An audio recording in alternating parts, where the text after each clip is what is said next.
They thought they just silenced another black man, but what they really did was awaken a storm they'll never survive. They assumed he was just another civilian, but his daughter is the kind of fury the military sends in when all else fails. No tears, no begging, just cold, calculated retribution. This isn't a tragedy, it's a declaration of war, and this time justice doesn't wear a badge, it wears scars, skill, and a soul set on fire. Are you ready to watch a corrupt system get ripped apart by the very person it tried to break? Watch the full video and drop your thoughts in the comments, because this time, the most dangerous person in the room isn't the one with the gun, it's the one with nothing left to lose. An ordinary afternoon sun hung over the tranquil suburban street, painting long shadows as children played on rusted swings and neighbors exchanged polite nods over white picket fences. But it only takes one sound to break peace into Shard's thunderclap echoes of bullets discharged. Andre Collins stood bewildered, just off the curb of his driveway, his eyes meeting those of two uniformed officers, their weapons still smoking. All around him, the neighborhood felt like it had inhaled sharply and forgotten how to exhale. He fell to the ground, clutching his chest, blood seeping through his fingers as confused murmurs turned to a wall of screams. His neighbors rushed forward in a flurry of disbelief and panic. "Call 911. Someone yelled, but irony dripped from the words. Help was already there, guns drawn, demanding compliance from a man who would no longer lift his hands except to stop the life from leaking out of him. A red stain bloomed across Andre's light blue shirt, the color of peaceful skies now turned into the grim shade of violence. His daughter, Samara, was blocks away, returning from the grocery store, unaware of the tragedy unfolding at home. Her phone buzzed, incessant pocketed, oblivious vibrations against her thigh. It was a day like any other, or at least it should have been a quick outing to grab milk, bread, maybe surprise her dad with his favorite cookies. But fate tied its strings tighter than that around her family. When Samara finally pulled into their street, a single breath was all it took to feel the tension crackling in the air, an electric storm grounded by fear and injustice. She pushed through the gathering crowd, her heart drumming a savage rhythm against her chest, each beat screaming a timeless warning in her blood. Run, run faster. Voices tried to reach her, hollow echoes, in a tunnel of disbelief. Her eyes locked on the scene, her father crumpled and small on the pavement, life hanging by threads, time fractured, slicing her world into a cruel panorama of red and blue lights, of faces twisted in horror, of her father's bloodied presence against the sterile white of their car. Desperation flared in her eyes, and she became the Delta Force legend. No one there knew the lethal warrior in civilian clothes, trained to handle warfare but unprepared for this personal hell. "Daddy, stay with me, please." Her words hung heavy in the air, laden with the weight of unspoken prayers and broken promises. Her knees hit the ground with a thud, and she cradled her father, feeling the heat of his life escape with every ragged breath he took. The rhythm of the sirens blended into a taunting melody that promised too little, too late. The officers stood ready, an uneasy stance that betrayed their uncertainty. Were they heroes maintaining order, or were they villains caught in an irrevocable mistake? Their faces were mirrors of conflict, but hands remained firm on cold metal, knuckles white from apprehension. Around them, whispers grew into a storm of indignant questions and accusations. Why did they shoot? What did he do wrong? He's lived here longer than any of us. But Samara heard none of it. Her world tunneled into her father's pleading eyes and the bitter scent of gunpowder that lingered like guilt in the air. Then something caught the glint of the sun, and the realization was sudden and charged, much like the revelation that had skidded her combat vision into sharp focus during countless missions. There was recognition, a nameplate glistening her forearm. Delta Command, a symbol of something more significant than suspicion or fear. It whispered promises of leverage beyond what any local badge could wield. The sound of her father's shallow breathing drew her back, snapping the fury into place. She looked up, the fire in her eyes matching the blaze of the afternoon sun. Everything about the moment stilled, as if the universe paused to witness her decision, her next move a breath, before chaos met its match in quiet resolve. Would they see her fierceness? Did they understand she was not merely a daughter grieving but a force of reckoning, poised on the precipice of wrath that could redefine their understanding of justice and consequence, of family and love, in unimaginable ways?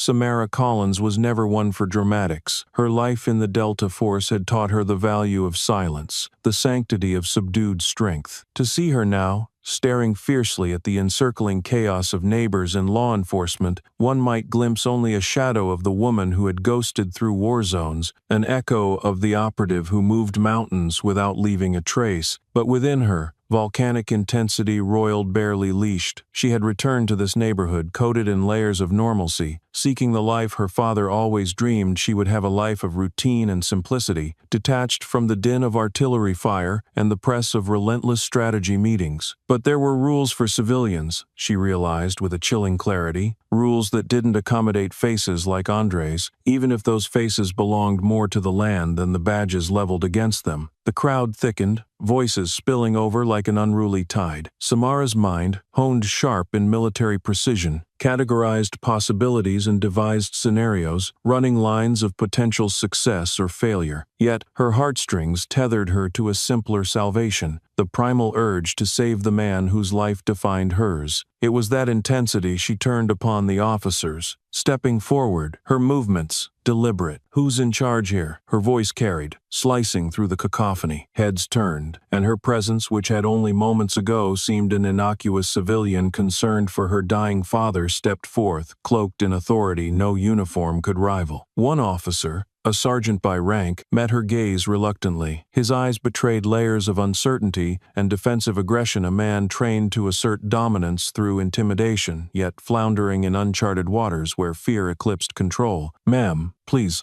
step back. This is a," he faltered, words colliding with the steel veneer of her stare. "A what, Sergeant? A crime scene? Or a scene of a crime?" Samara's voice cut once more, drawing a boundary no bullet could cross. She kneeled, tearing the hem of her shirt to press against her father's wounds, her training surging forward from memory's deep well. Nothing, no inch of inaction was permissible now. Andre's broken whispers were swallowed by the ambient discord, but Samara felt them course through her like electricity, igniting a resolve only true pain could fuel. "Hold on, Daddy," she murmured, the world shrinking to this single promise. The warmth of his blood, alarming yet familiar, was a potent reminder of life, of the need to hold on. The sergeant shifted, discomfort marring his features. Perhaps he sensed the storm in her veiled calm, the quicksand of dire consequences waiting beneath her poised restraint. Another officer nudged his partner, whispers too low yet catching on the breeze. "Who is she really? What do those stripes mean?" As if recognition trembled at the edges of their peripheral vision, yet refused to fully form. Samara registered their hesitation, capitalizing on the moment's pause. Her eyes flickered from her father, who struggled beneath the weight of his injury, to the officers, burdened with the knowledge of their culpability. The air around them sizzled, an amalgamation of fear, confusion, and power struggling for ascendancy. Those same eyes, the ones watched so closely by the officers, had once peered through sights, aligning desires with fate's trajectory. She had walked unknown lands in defense of silently upheld truths. Yet here, in her birthplace, solace felt fragile, mosaic pieces yet unfound.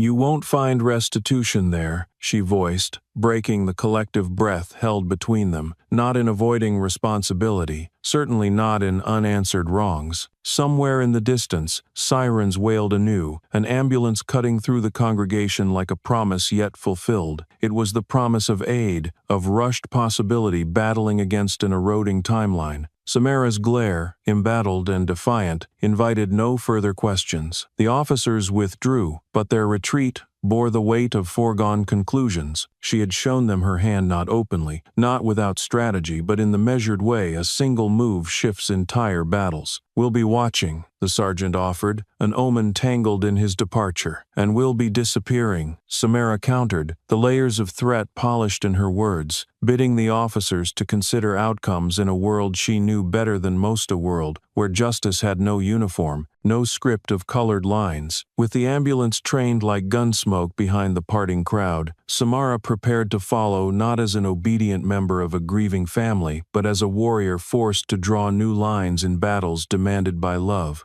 The ambulance screamed down the arterial roads of the town, a crimson arrow slicing through the mundane heart of suburbia. Inside, every bounce and jolt seemed magnified, each sway threatening to spill what little hope remained. Samara hovered over her father, clutching his hand, her other hand maintaining steady pressure on his wound. The paramedics worked around her, their calm efficiency masking the urgency beneath their movements. Andre's breaths were shallow rasps, scratching at the air with the desperation of a man clawing at the threads of life. Each exhalation a reminder of the clock ticking against him, a sound that blurred with the rotating lights above them, casting the interior in surreal blue and red chaos. Samara, however, heard only the labored breaths, felt only the weakening grip of his hand anchors that held her steady in the turbulence of the moment. "Keep talking to him," one paramedic instructed, eyes focused on the monitors displaying Andre's fragility in numbers and lines. Samara nodded, her voice bypassing clumsy pleas or hollow assurances. Words came from the silent well of shared history, a dialect only Andre understood. She spoke of afternoons under the elm tree, the way laughter seemed to hollow the weight from days spent like new pennies, precious and unhurried. She recalled midnight escapades after bedtime, stolen moments where Andre transformed into a raconteur of incredible tales, each story a vessel, each telling a stitch binding the gaps left by Samara's absence on distant assignments. Outside, the city hummed ignorance of sorrow's story, of battles exchanged silently inside late-night emergency rooms. Here, between the rolling wheels and wailing sirens, history unraveled, spun anew into desperate threads. "Stay with me, Daddy." A refrain looped into the familiar refrain. So personal it birthed hope through sheer insistence. It carved pathways through doubt, challenging the refrain of inevitability, colored in blood and heartbeats. They reached the hospital, a frenetic ballet unfolding. Doors flew open, hands seized the stretcher, and movement surged like an unavoidable current. Samara ran alongside them, breath hitching in rhythm with the wheels clattering off polished tiles. Doctors appeared, seemingly materializing from shadows, their faces grim beneath fluorescent halos. "We need space, miss, please." Firm hands guided her back gently but insistently, closing ranks around the stretcher as it vanished into the sanctum of emergency care. For an agonizing moment, Samara stood still, the world pressing in, too close, too loud. Her fingers instinctively sought the edge of the tiled wall, grounding herself amidst the swirling haze of medical personnel, overhead intercoms paging unseen saviors. She took a breath, parting the barrier of chaos erected around her senses. What would she do next? This question, once theoretical in nature, now pulsed with immediate necessity. Inaction was a luxury she could ill afford, an indulgence she never learned, trained as she was to seek resolve within moments of tumult. Drawing from reservoirs untouched by daily routine, she moved into action, her expression a sculpture of determination carved from relentless will. She needed information about the officers, about the decisions that had reduced her world to blood-stained chaos. Every second was a commodity, one she intended to invest wisely. Samara found the small waiting area, its chairs unyielding, arranged with sterile precision. There, she sank into her calculated focus, contacting the only people capable of matching the stakes required, her Delta Force connections, comrades bound by unspoken oaths. She needed clarity, needed to unfold this twisted narrative into one they could understand, one they could manage. While she initiated calls, gathered unseen forces, police presence loomed at a respectful distance. The officers' eyes traced her movements, their guarded curiosity mingling with anxiety, a shared secret they hoped would lose power if unchallenged. They watched, like hawks atop precarious heights, wings poised for escape or predation. Samara's phone crackled to life, voices imbued with strength and conviction, responding from distant corridors and undisclosed locations. They listened, offering knowledge combined with action, turning her isolation into a web strung tight with resolution. She spoke in terse language, ensuring clarity and understanding, avoiding jargon spun into confusion by outsiders. As she hung up, bolstered by the network spun of shared camaraderie, she sensed change in the flow flow around her, a shift like the unseen currents before the storm. The hospital's rhythm mirrored the silent pulse within her, the promise of calculated retribution hanging like a specter on the horizon. Justice was no longer an abstraction. It was a tangible force, given voice through whispers across the hospital corridors, ready to explode into the foreground. They had shot without knowing. Now, the time for knowing had come, an inevitability heralded by the quiet power of Samara's resolve, matched only by the searing hope of her father's eyes, dimly remembered through tears. The sun was beginning to set, casting long shadows over the hospital's entrance where the community had gathered. A diverse tapestry of concerned faces whispering prayers, thoughts, and questions like an audible tide. The gathering seemed the whispered song of solidarity, a manifestation of hope woven from diverse threads, all converging on the Collins family as dusk painted the world in cooler hues. In the eye of this storm of empathy and anger, Samara emerged from the hospital, her presence a spearhead carving through emotional undercurrents. Eyes turned to her, each gaze a torch passing its flame to another, igniting a communal fire against cold injustice. Among them, soft candles appeared, flames bracing against an approaching night, carried by hands that had soothed Andre's years alongside his daughter. "It doesn't end here," Samara spoke, each syllable sharpened through trial, her voice amplifying the unity's resonance. They leaned in, closer now, as distances crumbled between them. "My father's fight is our fight. This cannot, will not, go unanswered." The crowd nodded, energy crackling beneath the veneer of silence like a subterranean river. Murmurs, bubbled words traded across invisible lines that addressed their community, rallying around a singular point of upheaval. "We know Andre didn't deserve this," an elderly woman said, her gruff voice steady with wisdom. Her hand, stitches of stories etched into skin, rose to hold Samara's shoulder. Solidarity flowed between them, unspoken, understood. "He's taught our children, been our neighbor. This is our story now." Around them, pockets of conversation flourished, promises unfurling and expanding a burgeoning tapestry of action woven from a single tear. Posters were hurriedly created, placards sprouting like defiant blooms on the sidewalks. Hands scribbled names and dates, the community organizing itself into a collective, breathing purpose into contrails of determination that hung suspended in the twilight. Meanwhile, the circle of police officers lingered on the periphery, their tension a palpable heartbeat, vibrating unseen. A few shifted uncomfortably, eyes scanning the crowd for ripples of dissent that might portend volatility, the friction of concerned citizens against institutional control. One officer, younger and unfamiliar, approached Samara hesitantly. I'm sorry about your father. I met him before. He spoke at my kid's career day." Words tumbled from his mouth, awkwardly.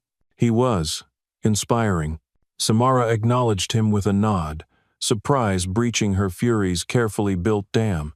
Empathy, strangely, found its way through the cracks of confrontation, albeit small, a rivulet trickling towards the ocean of righteous rage. "Help us find his justice, then," she replied, not as a request but a samanza, call to action with loyalty unspoken. Reciprocated. Her eyes bore into his, revealing the depth of her demand, the sincerity behind her plea. "We're trying," the officer replied, the weight of regret visible in his downcast gaze. "There are good cops here, ones who see what needs to change." She watched him retreat, a solitary figure melding against the larger backdrop, his form swallowed by the shifting chorus of community voices. His words left imprints, though, the seeds of potential alliances in a landscape broad with possibility and peril.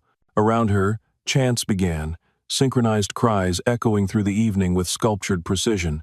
"Justice for Andre, justice for all." The message rang clearer with repetition, imprinting voices against the night with courage unfurling in all its gritty majesty.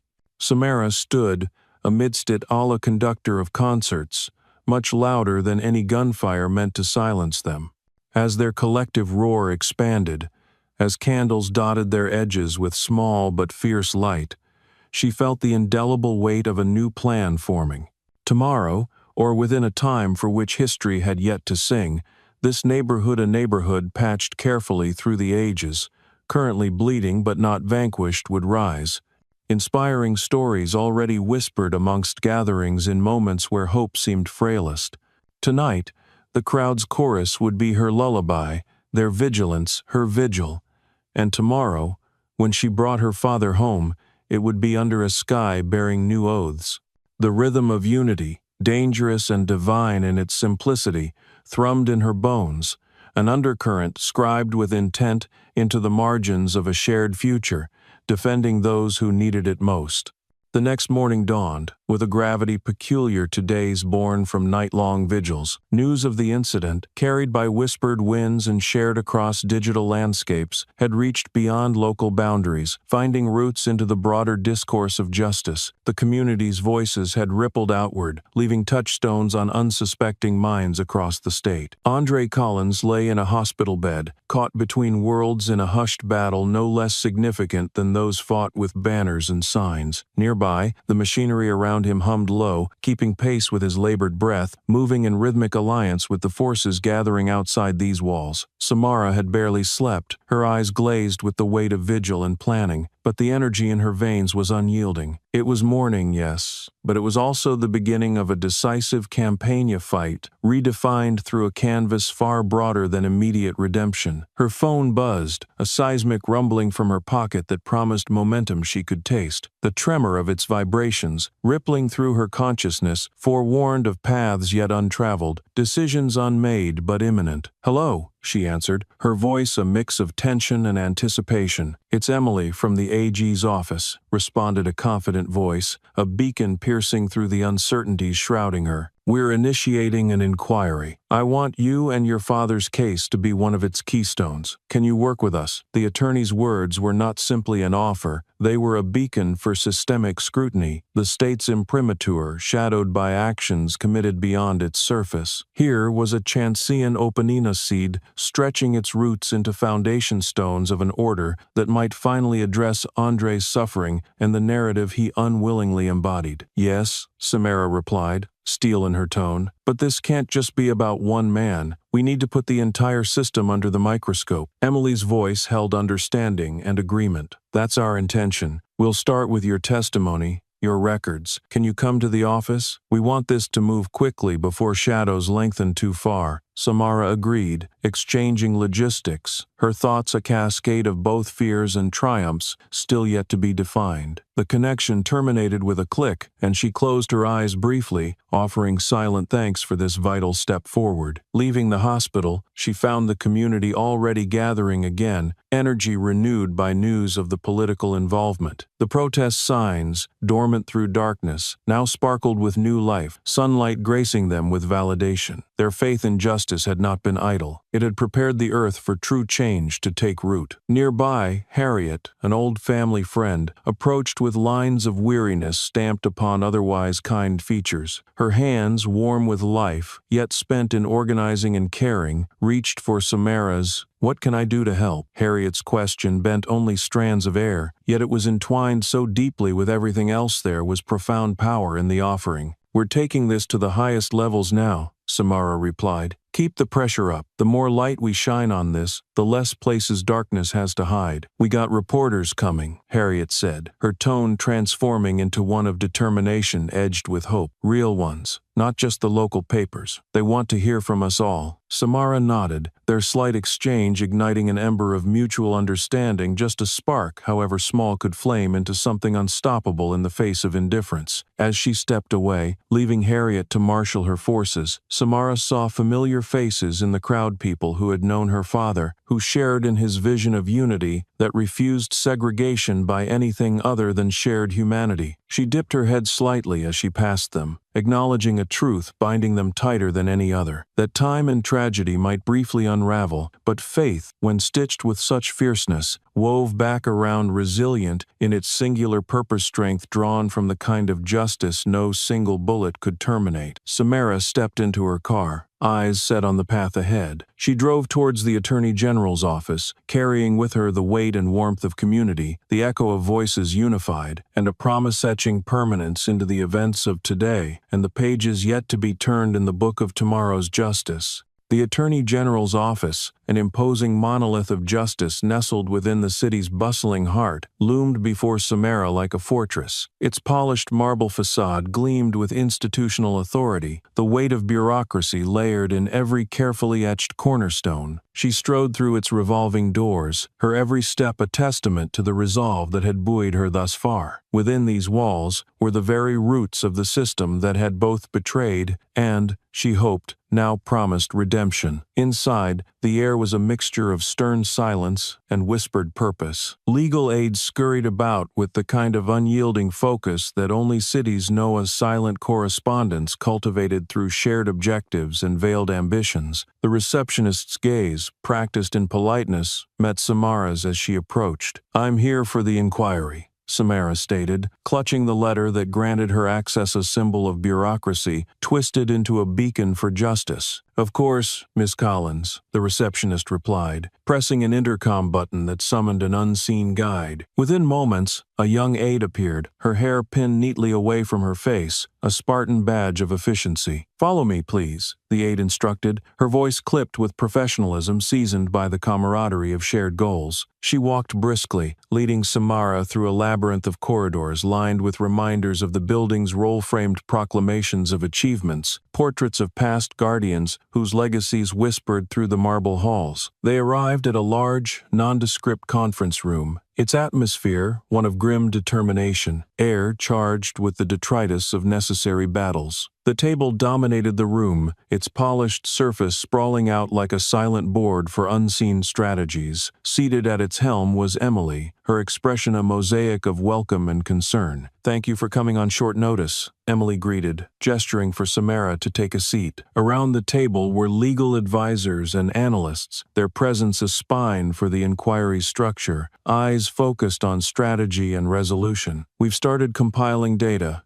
Emily stated, shuffling through a stack of papers before her with meticulous care. "Witness accounts, officer backgrounds, procedural integrity, all of these will come under scrutiny. But Samara, it's your testimony and insights we need most right now." Samara nodded, her focus trained sharp like a whetted blade. She reached into her bag, retrieving documents of her own records meticulously compiled over recent hours, each marked with the precision of someone who knows battles are won through maps as much as men. Emily leaned forward, eyes narrowing as she examined the papers spread between them. "Your military background is something we can potentially leverage, especially with your father's character witnesses and community backing." Her words were measured, weighed through layers of necessity and diplomacy. Samara met Emily's gaze, and the weight of her own experiences unfurled in readiness. "This isn't just about righting one wrong. We need to address what allowed this to happen in the first place." Her voice held no tremor, though depth sharpened in the gravity of her words. "Every bullet, every decision made has to be laid bare. What allowed that decision," and here her voice struck like a hammer, "was neglect and a system built on assumptions that people like my father aren't worth the kindness of innocence assumed." Around the table, nods of agreement moved like dominoes, the ripple of resolve echoing in response to her sincerity. Samara's presence, tempered by grief yet wielded with expert command, anchored the room against clouds of bureaucratic obscurity. Emily continued to speak, building on the momentum Samara created. "Using your Delta Force credentials could lend significant leverage during this inquiry," she proposed. "A demonstration of strength and experience." Samara interrupted gently, her tone assertive. "This isn't about parading credentials. It's about revealing truth anchored in accountability." "But," she conceded, "if my past can lead us there, then so be it." Her words affirmed silent agreements woven through nods and pointed gazes. This was strategy, distilled through circumstance and solidarity, a chalice passed from a community's rallying cries to government corridors unaccustomed to private tears. The session continued, questions exchanged and strategies refined, each statement advancing their shared mission across the unseen chessboard dominating futures. As plans took form, precision layered upon consolation, steps mapped upon upon paper and promises alike. Hours passed, nuanced battles waged over semantics and solutions. Finally, as they stood to adjourn, Emily placed a supportive hand upon Samara's shoulder. "We've got a battle ahead, but we can do this." Their meanings danced between words, a shared bond found amidst chaos and determination. As Samara departed, her footsteps echoed alongside the collective will, forged within that room, shaped by stories of the wounded and wronged. The city outside had aged subtly, shadows stretching as evening prepared its arrival. Samara stepped forward, settled in the knowledge that she carried not only her father's fight but a community's hopes as well, a burden vast but buoyed by the quiet power of resolve, hardened by fire and affirmed by truth.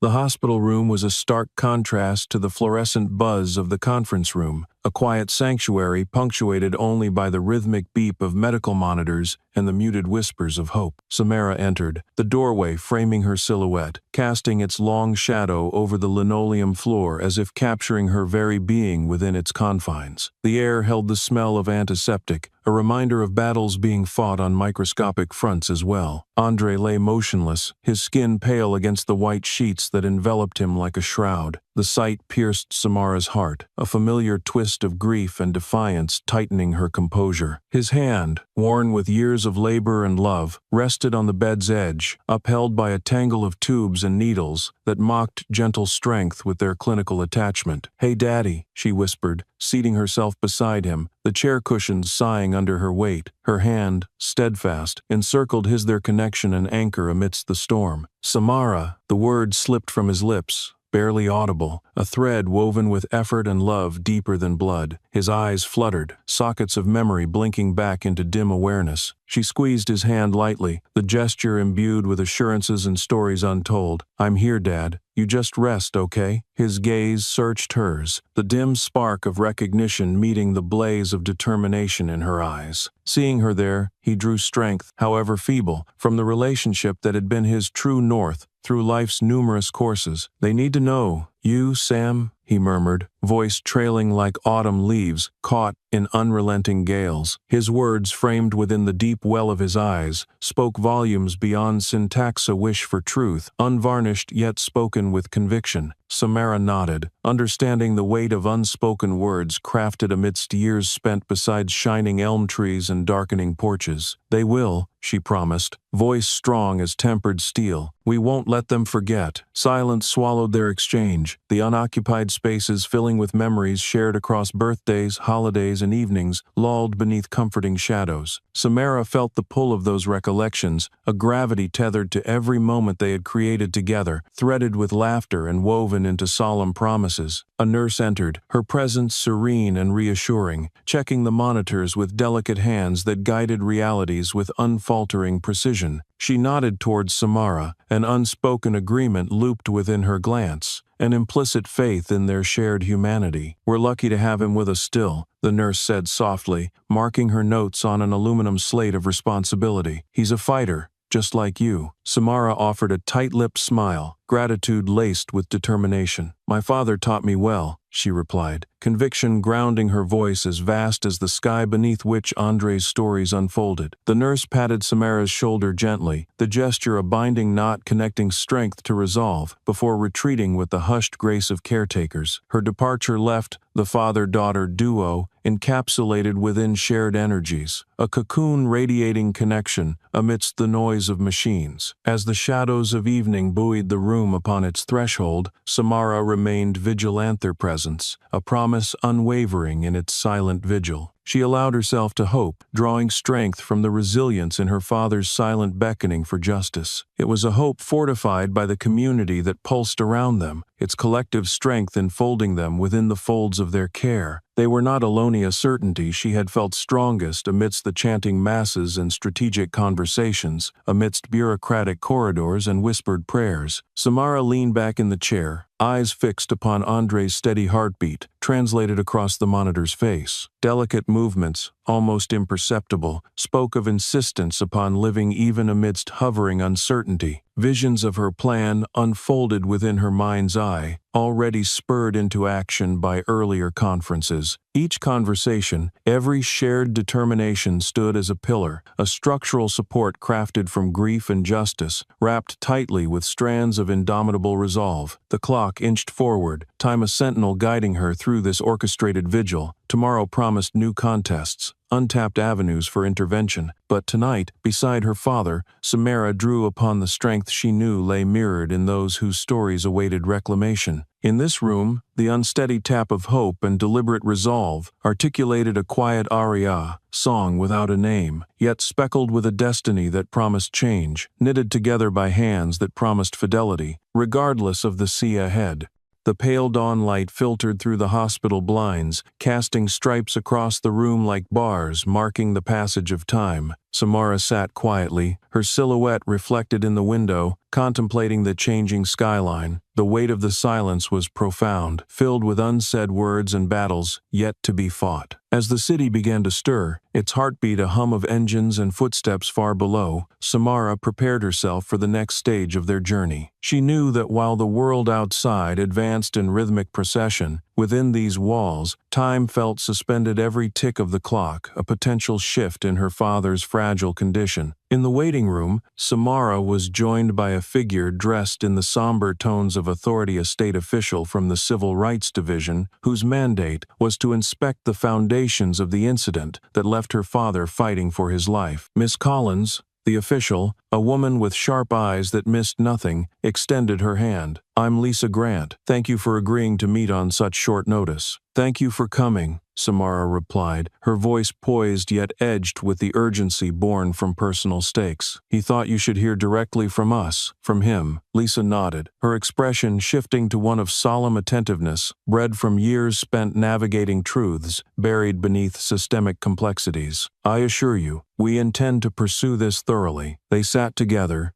a shared silence preceding discussions laden with implications and upheaval. The room, stark and efficient in its trappings, cradled their intentions with the quiet efficiency of its muted walls. Lisa began, her voice rich with the authority of procedure but softened by compassion. "Your father's case has sparked considerable attention. The state is committed to ensuring justice." But she hesitated, a deep groove furrowing between her brows. "We need accounts, from those involved and those impacted." Samara leaned forward, the stories of a community unraveling in her mind, shadowed by the specters of systemic abuse. "We have witnesses, neighbors, good people who have seen too much and been too silent. It's time their voices shaped the narrative." Lisa listened, making meticulous notes, her pen tracing paths of potential within the margins of compromise and resistance. "Testimonies are crucial," she agreed, "but changing the system requires indisputable fact combined with earnest voices." The conversation flowed, a river of dialogue intertwining personal tale with institutional reform. Samara described the scene through her father's eyes, weaving in community members' experiences that sketched a broader tapestry of repression and prejudice prevailing under public scrutiny. Outside the shaded room, the hospital continued its tireless vigil, a nucleus of healing powering intentions with a pulse of hope. Restless footsteps echoed along hallways, reverberating with the resonance of unyielding resolve. "And we must look at the department itself," Samara insisted, passion underscoring the brisk delivery. "Policies, training her, the lack thereof far implicit in allowing tragedies like this." Grit moved between Lisa's eyes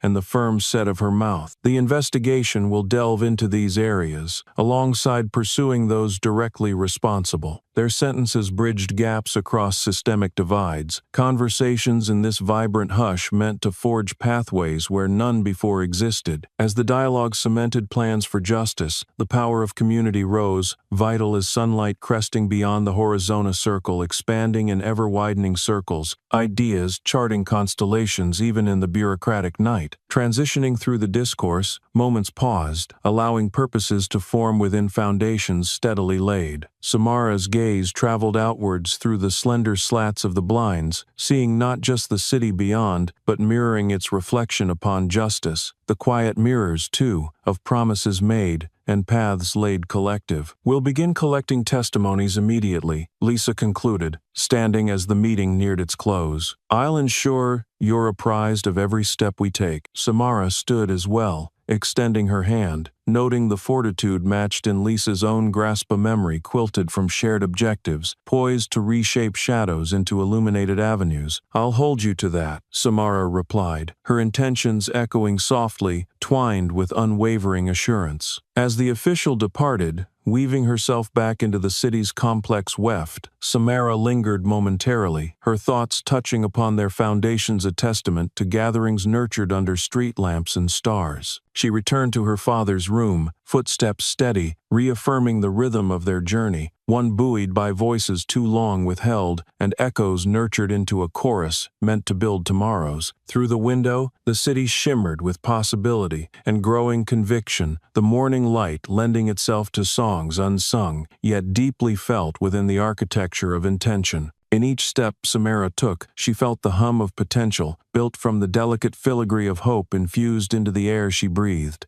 The corridors of justice were crowded that morning. A procession of people streamed into the town hall, their faces pinched with the chill of resolve. Reporters jockeyed for space on the steps, microphones poised like weapons ready to ensnare truth in their wiry grips. Inside, the room buzzed with restless anticipation, a cacophony of whispers and rustling papers intersecting like impromptu symphonies. At the heart of this gathering was a makeshift stage, where a podium bore the weight of upcoming revelations. The town hall, traditionally a place of civic discourse, now prepared to host recalls of indiscretions and unveilings of truths that seldom found light. Seated among the crowd were faces familiar to Samarathos, who had stood beside her father beneath the elm's whisper, who knew the lines etched in Andre's life like the creases of their collective palms. They gathered here not just for him, but for every unjustly silenced voice, hoping their weight could tip scales bound by inertia. The room quieted as a figure approached the podium. Lucas Monroe, a local journalist who had championed unheard stories through columns that spoke more beyond their printed page. His presence heralded the convergence of community and scrutiny within neatly framed dimensions. Monroe's voice pulsed through speakers, stationed around the room, clear and strident. "We stand here today not merely to recount what happened to one man, but to spotlight a legacy of unchecked power, a system that must be held accountable." His eyes scanned the room, meeting Samara's across the space. A silent exchange pulsed between them, a baton passed carefully from bearer to runner. "The officers involved," Monroe began, his voice a metronome of calm, "have histories bound in shadows, complaints buried beneath red tape now brought to light." The room shuffled with renewed energy, conversations seeding curiosity into the air. Personnel files, casual accounts, and snippets unearthed revealed 2 officers linked by incidents lingering in paperwork, allegations of excessive force, complaints muzzled by procedural chicanery. "We're bringing these records to the public eye," Monroe declared, each word deliberate, threading through the room with succinct gravity. "We seek not just transparency but understanding, a bridge built on experience and justice." Samara watched, a storm of emotions sweeping through as Monroe unraveled tales pieced from fragments, shedding shadows from islands of misjudgment once afloat among paper seas. As these revelations unfurled, attentions sharpened their axis, aligning focus with pointed urgency. One by one, those in attendance bolstered this aligning chorus, adding breadth to an ever-expanding narrative born from grit and determination. On cue, Emily from the Attorney General's office took the stage, representing the state's renewed intent. She spoke of the inquiry's scope: broad, probing, compiling witness testimonies alongside the investigative mantle wielded with measured precision. "The department is facing overdue introspection," Emily intoned, her voice laced with the tempered steel ideal of accountability. Our goal is systemic change, hinged not on fear but on collective resolution. Her words hung in the air, filling volumes left unspoken yet fully heard by those attending. Distinct faces, often overlooked or brushed aside, were silent partners in this recalibrated dialogue, finding recognition within their shared investment. Journalists scribbled notes, reporters muttering into their microphones transcribing history strung high on civic tendrils like festival flags caught in the blush of dawning winds. As the meeting continued, those present shifted, murmuring agreements cut by avenues of vented frustration carried beyond the floors of public discourse. Palpable empathy threaded through the collective a bristle worn upon the threads of political opulence, retrained as an arrow straight and true. Samara remained among them, resolute, supporting this evolving idea, bound to transformation, a journey embarked from living room discussions to public confrontation. In each exchanged glance, she felt burgeoning worlds of possibility, stories uplifted by the breath of unbounded courage. The revelation of past wrongs narratives spun with the stitches of truth, and voices unbound by media's transience started around the room like a flurry of sparks seeking kindling, each testimony an engine ready upon ignition. As events concluded, the room emptied with commitments quasi-verbalized, silent growth stronger than roots unseen till storms unveiled tangled reverie. Outside, the sun hovered just past its zenith, bathing the town hall steps in a warm embrace that called upon history's gradual unveiling. Samara stepped into its light, her resolve reflected within lingering shadows that bore testament to strides taken, and those yet traversed, a shared truth unwound upon new horizons crafted by courage and woven by hope.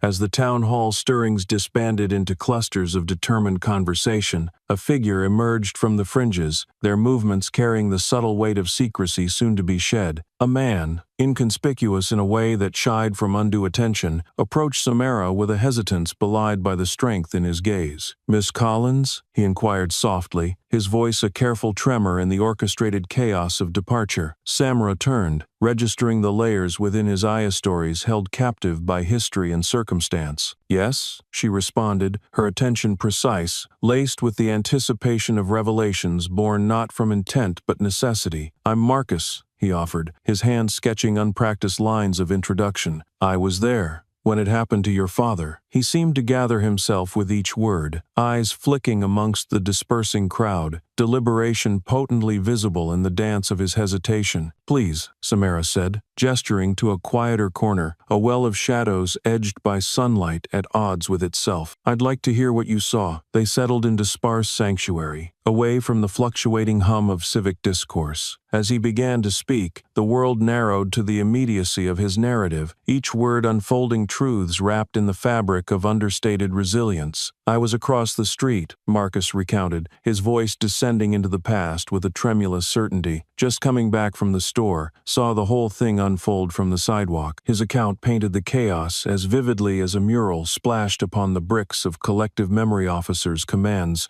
shadowed by aggression, misconstrued actions that spiraled unheeded into a maelstrom of violence. "It was quick," he continued, an anxious edge tracing his words. "Your father, he didn't stand a chance. Confusion just escalated everything." Samara listened, each sentence galvanizing the landscape of justice she sought to weave. "Did you see anything before? Conversations? Exchanges?" Her questions stretched into the air like invisible ropes, tethering possibilities just out of reach. Marcus contemplated, the weight of memory creasing his brow. "Yeah, saw them outside the precinct before, talking with others, more officers. Looked tense." This sliver of information wormed its way into Samara's planning, forging chains of hypothesis amidst confirmed revelations. Connections, once clouded, shimmered into view. She jotted down every detail, binding them into a tangible outline that promised accountability wrought through insight. "As soon as my testimony's needed, I'll be there," Marcus promised, a pledge rendered brittle under uncertainty but backed by sincerity crafted from empathy's core. "Thank you," Samara replied, genuine appreciation threading through the braid of her response. They parted as comrades, woven together by chance and purpose, rediscovered. As Marcus disappeared into the now waning crowd, Samara turned her thoughts inward. Here was confirmation of festering rot beneath procedural veneers, a narrative rendered clear through the lens of spectator truth. Hand in hand with this knowledge walked a plan nuanced by her tactical prowess. She felt the energy of intent surge through her, each piece Marcus supplied clicking neatly into positions within her mind's architecture. She would share this information with Emily, fortifying their inquiry's foundations, transforming theory into robust temple steps, leading irrevocably forward. The town hall loomed behind her, its shadow shrinking beneath noon's resplendent arc. It stood now as a symbol of movement, spaces once limited by repetition, redefined through actions realized. Stepping into the light, Samara's resolve found renewed momentum, propelled by the convergence of personal impetus and communal solidarity. A trail blazed from whispered declarations, now cemented in open resolve. With directions charted by Marcus's testimony, buoyed upon tides of both sacrifice and determination, Samara moved onwards toward the unfolding chapter, a pathway journeyed not alone, but borne aloft by voices that refused to succumb quietly into the silence of forgotten pasts.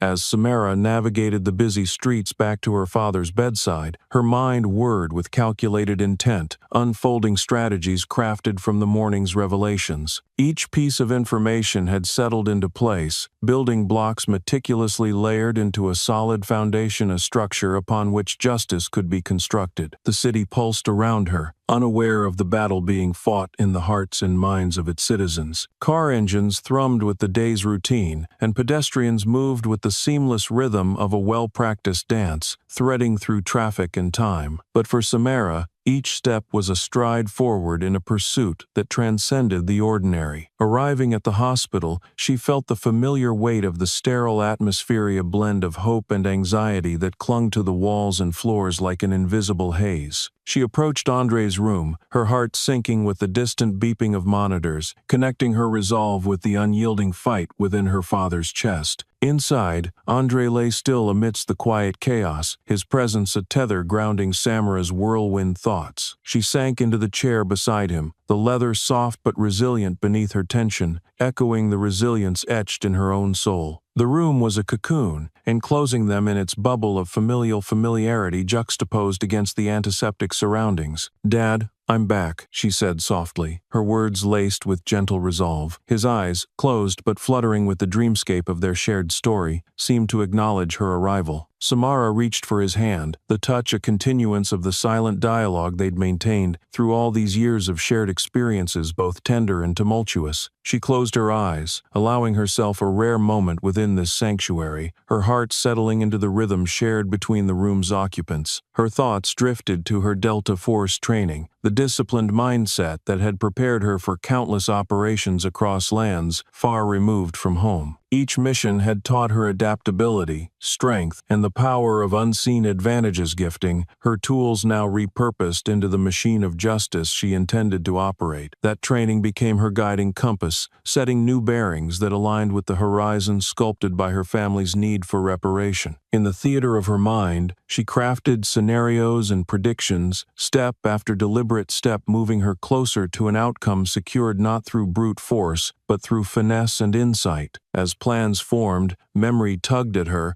recalling elements melded with reflections of her father's unwavering support. He had always emphasized the importance of meeting adversity with grace, a trait Samara honed into the strength she wielded now. From childhood chess games, taught at their kitchen table, to the stories etched deeper throughout her deployed years, Andre's wisdom replayed in the silent arena of her thoughts. Each echoed tale reinforced her paths, lines tracing just causes to their conclusions, fulfilling promises made beneath those towering elms. The hall outside the room rustled with its own life, nurses and doctors moving as orchestrators of recovery and care, each interaction a framed segment of the larger tapestry woven in this structure of healing. It reminded Samara of the coalition of communities she had left behind earlier, their presence a persistent comfort denied arbitrary dismissal by ignorance. As evening approached, Samara's conviction solidified, her steps set firmly on the journey ahead. From this small room, she would draw strength and unwavering oath to seek justice with a core bound by community and shadowed by historical gravity. Leaving a gentle kiss upon her father's brow, she stood, shoulders squared with the wisdom of battles drawn from duty and devotion. The room cast departing whispers of kinship as she exited, ready to engage once more in confronting intricacies and alliances forged beyond institutional corridors. Outside, twilight claimed the sky, its hue a battleground turned canvas for new dawns. Each step Samara took felt resonant, an assurance of progress through the oft-meandering pathways of hope, her trajectory unwavering as it carved itself into the constellations framing evening promises. With each breath drawn under the influence of night's embrace, Samara's spirit sensed the forward march of a new chapter, her quest relentless, casting justice in the glow of stars aligned upon destinies yet to be realized.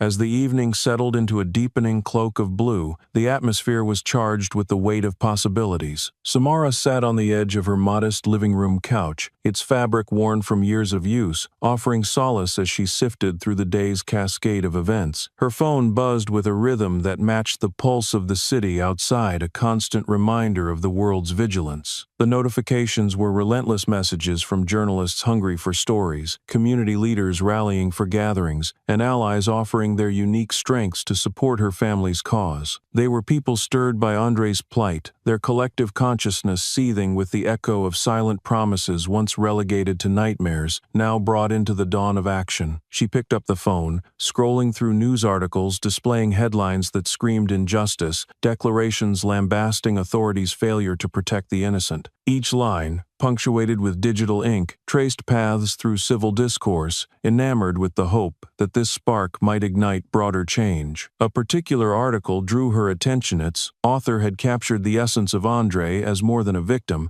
but a pillar of their locality. The narrative extended beyond today's tragedy into a tapestry of moments, enriched by Andre's unyielding spirit and warmth. It was a moment of reflection amidst her resolve, a reminder of the tender relationships carefully stitched into her family's existence, binding them each to the other and the broader world outside. She allowed herself a moment's indulgence in reminiscing, brief, yet vibrant enough to fan the embers of her determination into a vibrant glow. This was not just a fight for justice. It was a pursuit grounded in legacy, safeguarded by community. The connections she formed within those corridors of justice today bolstered her, each conversation another thread in the ever-expanding network of accountability. Suddenly, the phone's vibration jolted her back, a message flashing across the screen from an unexpected ally. Jack Thompson, an ex-senior reporter turned independent investigator, known for his relentless pursuit of hidden truths, had reached out. His reputation for unveiling corruption was preceded only by the echoes of justice long standing in his wake. "Samara, I've heard about your father. I want to help," the text began, and already she could envision his plan unfolding through the priceless connections and channels he cultivated meticulously over decades. "Let's talk tonight. I'll bring intel. I think you'll find it valuable." This was the break she needed, a chance to delve further into the shadowed origins of the institutional flaws exposed by her father's tragedy. Jack's involvement, known for discerning details overlooked by most, promised to illuminate otherwise obscured narrative threads. As she prepared to meet him, the parallels between Jack's dogged tenacity and her own methodical approach settled comfortably within her strategy. Through this alliance, she saw yet another avenue along which justice could gallop forth, unhindered by constraints or oversight. Hours later, they convened in a modest cafe known more for its anonymity than its ambiance. The lighting there was dim, patrons clad in the quiet shroud of contemplation, a perfect setting for discussions charged with urgency and import. The door creaked as Jack entered, a man with slightly grizzled hair, his face rugged from years woven into investigative pursuits. He seated himself across from Samara, eyes sharp, containing whirlwinds of silent questions layered on his motivations. "Thank you for meeting me," Samara began, her voice stable, carefully constructed atop the foundations laid through shared narratives and expectations. Jack nodded, the motion drawing clarity from the surrounding shadows. "Your father's story struck a chord. I followed the trial years ago, when similar incidents occurred, marked it within patterns oft dismissed by those in power. He produced a folder, binding confidential revelations uncovered through painstaking diligence. This is everything I have witnesses willing to speak now, new evidence gathered from officers' routines, surveillance that tells a starkly different tale. Samara leaned forward, eyes absorbing the compiled documents, hungry for insights, threading new paths within the corridors of systemic reform. It was a gift from the past, tied with threads of persistence, their conversation wove into strategies, plans evolving from the trembling light of cafe reverie to the burgeoning possibilities of daylight's realization, each step aligned with justice's implacable march. As they bid each other farewell outside, the stars overhead reaffirmed their silent promise. Each pulse of light in the night sky echoed the constancy of truth's pursuit, a constellation aligned towards a horizon burning bright with justice's indelible beacon, awaiting its rebirth born through resolute courage.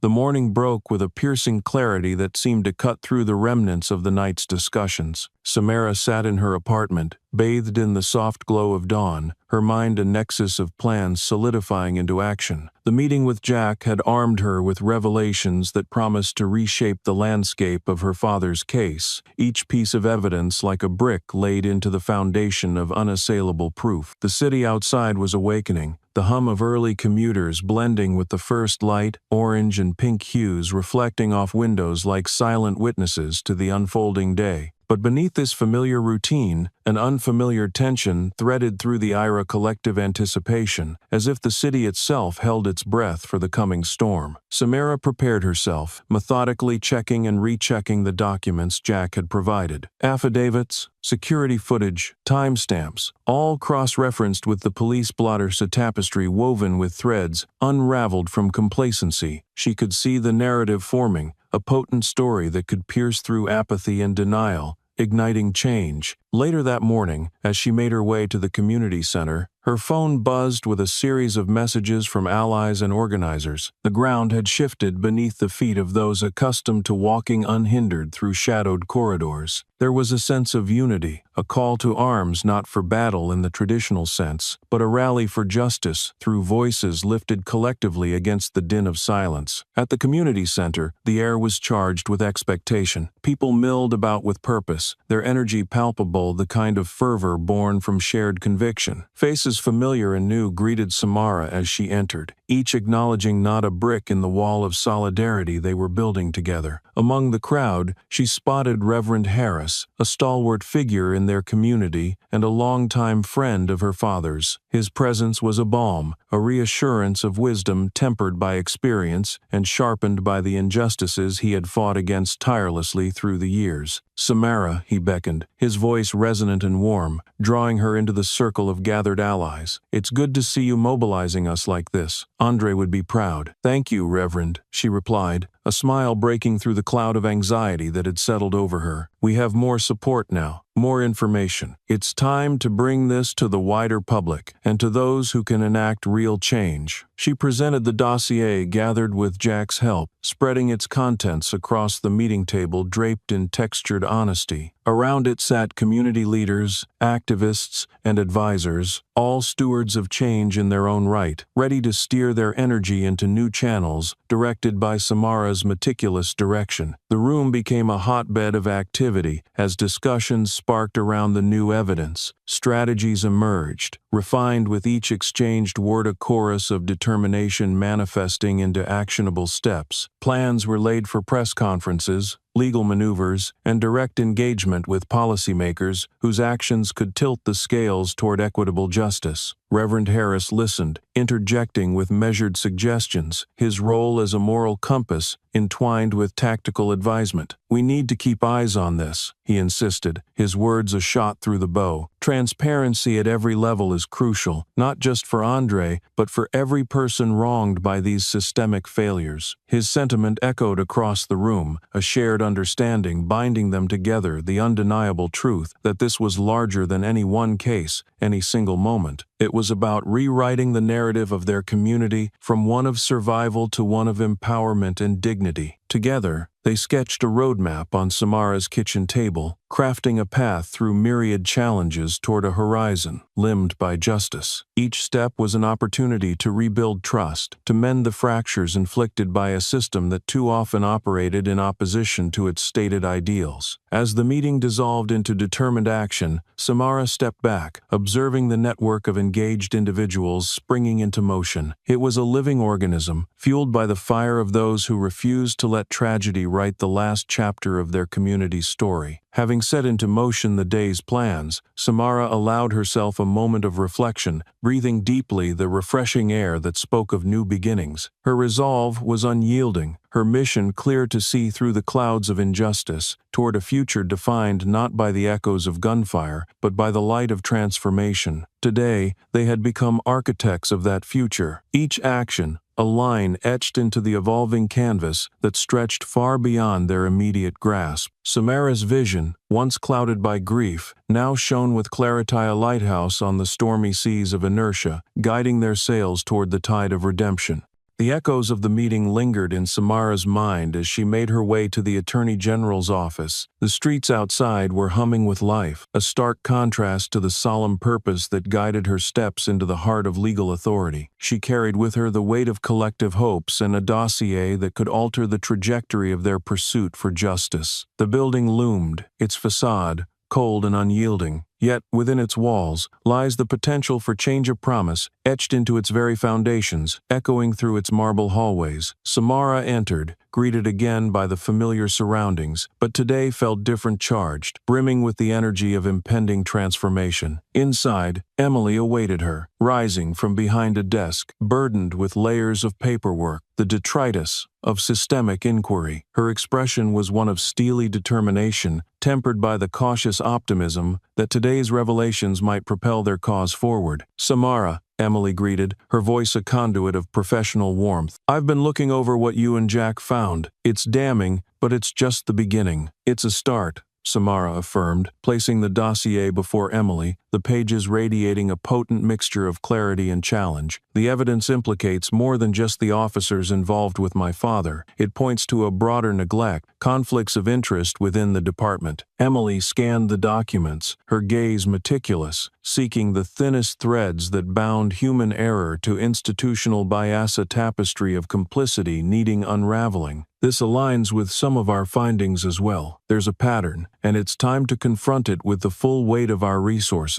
The conversation flowed into discussions about legal strategy, an intricate dance of navigating procedural minds and exploiting legal avenues with surgical precision. Samara's input was invaluable, her tactical mindset honed by past missions now directed at an adversary both familiar and unpredictable. "Public awareness is crucial," Emily determined, her pen marking a steady beat across paper. "We need to ensure this doesn't remain just another case shuffled through the grinder of bureaucracy. The media plays into that. Your community's pressure keeps it in the light." Samara nodded, her heart bitten with both excitement and dread. She knew the power of documentation but also understood the danger of narratives picked apart, diluted by time and scrutiny. Around them, the office buzzed with methodical energy. Lawyers and aides moved with purpose, their tasks shaped by the gravity of the inquiry. They were unwitting soldiers in a campaign fought not on battlefields, but within books and database. Each revelation here, a blow for justice wielded by knowledge. "We'll subpoena further records," Emily continued decisively. "There's more yet hidden, and with your community and Jack's media reach, we can create a pressure cooker effect. This department will have to respond." "Yes," Samara agreed, her conviction stealing her words. "We'll maintain visible momentum on all sides, keep it from stagnating. This isn't just about justice for my father, but reform at a systemic level." As they mapped the precise choreography of their next steps, the power dynamic unfurled itself like a banner beneath their eyes. Marches and documents, interviews, leveraged against the inertia of oppression. They worked well into the afternoon, a fortress gradually taking shape from wisps of information and strategy. This was no mere fight, it was a campaign of force poised to breach barriers adorned with history's shadows, challenging not just the present, but the continuum of justice that dictated untold fates. The synergy between Samara's tenacious spirit and Emily's legal acumen was palpably a partnership calibrated to confront the complexities of justice denied and deferred. Here was no singular hero's tale, but one shared amongst many, grown stronger by multiplicity. As the meeting concluded, Emily extended her hand with resolute camaraderie. "We'll continue to coordinate. Keep me informed of any developments from your side, especially with media relations." Samara shook her hand, a firm grip that spoke of shared commitment and mutual goals. "We're not letting this go," she promised, the words fortified by the unity witnessed within the Attorney General's corridors. Leaving the building, Samara stepped into the street, greeted by the city's chorus of progress and potential. Her strides carried the invisible banner of justice ahead of her, unfurled as a rallying cry amongst those assembling against complacency. Today was but one phase in a larger journey, a chapter inked with strategy and hope, bound by intention and action as Samara moved toward a future recast in justice's enduring light.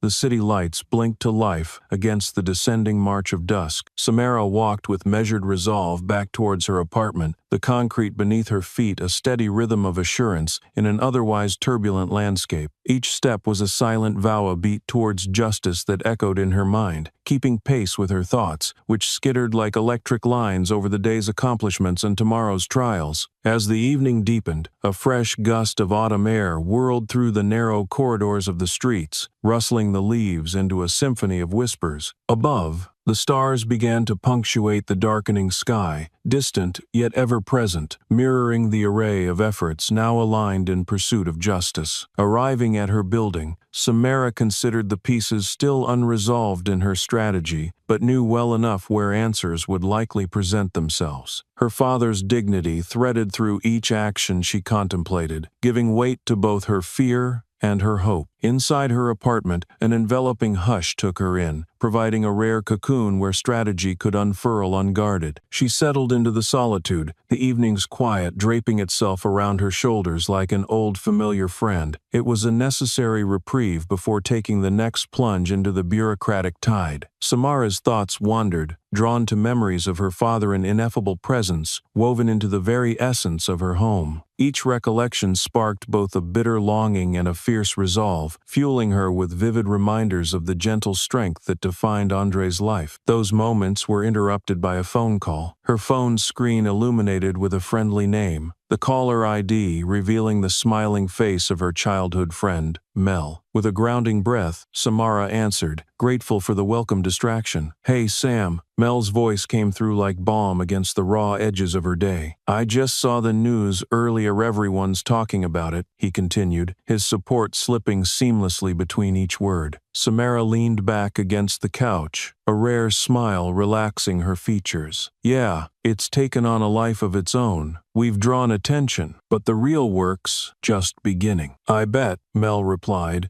empathy coloring his tone with warmth and understanding. "You've always been a warrior, Sam. Whatever battles come, they'll meet their match with you." The ease with which their conversation flowed offered Samara an outlet, a chance to momentarily unburden her fierce exterior. Mel had been a stalwart through the years, one of those friends whose loyalty and confidence were as unfaltering as the sunrise. "Thanks, Mel. That means a lot," she said softly, sincere gratitude infusing her words. They shared news of ongoing solidarity efforts, the threads of community already tight with tension, now woven tighter through shared intentions. Mel mentioned friends of theirs from high school, others inspired to lend whatever aid they could despite the distances now stretching between lives lived. "You've got an army ready, Sam," he assured her, humor lacing his words, even as truth underpinned them with gravity. "Never underestimate the power of a network of fired-up soccer dads and PTA moms." She chuckled, a sound that echoed in the space, still echoic with memory. "Oh, believe me, I know. I'm lucky to have them and you in my corner." Their conversation wound down as twilight deepened overhead, the call closing with promises to gather soon, a reassuring anchor amidst the changing tides. As she set her phone aside, Samara let the shadows cradle her reflection. The afternoon's productive chaos faded, leaving space for the quiet determination that stirred beneath well-practiced exterior. Sitting in the embrace of her living room, Samara plotted the next steps, her focus the prism through which promise refracted into purpose. For a moment, she entertained hope not as a distant possibility, but a tangible force spurred into life by the shared commitment she had seen today and the unwavering strength cradled within tomorrow's approach. In that small corner of the world, she sat steadfast, ready for whatever challenges the coming days would hold, buoyed not just by her own resolve, but by the collective will sustaining her path. Her spirit was unyielding, her purpose clear, her path illuminated by the reflection of stars both in sky above and the bright constellations wrought by community. The morning swept through the city with a crisp vibrancy, signaling the start of another crucial day in their growing campaign for justice. Samara was already up before dawn, entrenched in preparation. Her apartment buzzed with quiet energy, a testament to the work that awaited a series of decisions informed by revelations and driven by an unwavering pursuit of truth. Armed with fresh resolve, she gathered her materials, stacking the dossiers and arranging her notes with the precision of a seasoned tactician. Today would see the spotlight turned towards the heart of the beast, a deep dive into the systemic flaws now exposed in the machinations of the police department. The drive to the community center was punctuated by a gentle rain, the kind of rain that whispered secrets on rooftops and kissed the earth with a promise of renewal. Each drop echoed Samara's thoughts, trace lines drifting between hope and resolve as they guided her journey through morning's fleeting shadows. Upon arrival, the center was a flurry of activity advocates, allies, and media representatives buzzing like bees, drawn to the nectar of unfolding truths. Samara moved through them, her presence galvanizing the momentum they had carefully cultivated over the past weeks. As the meeting began,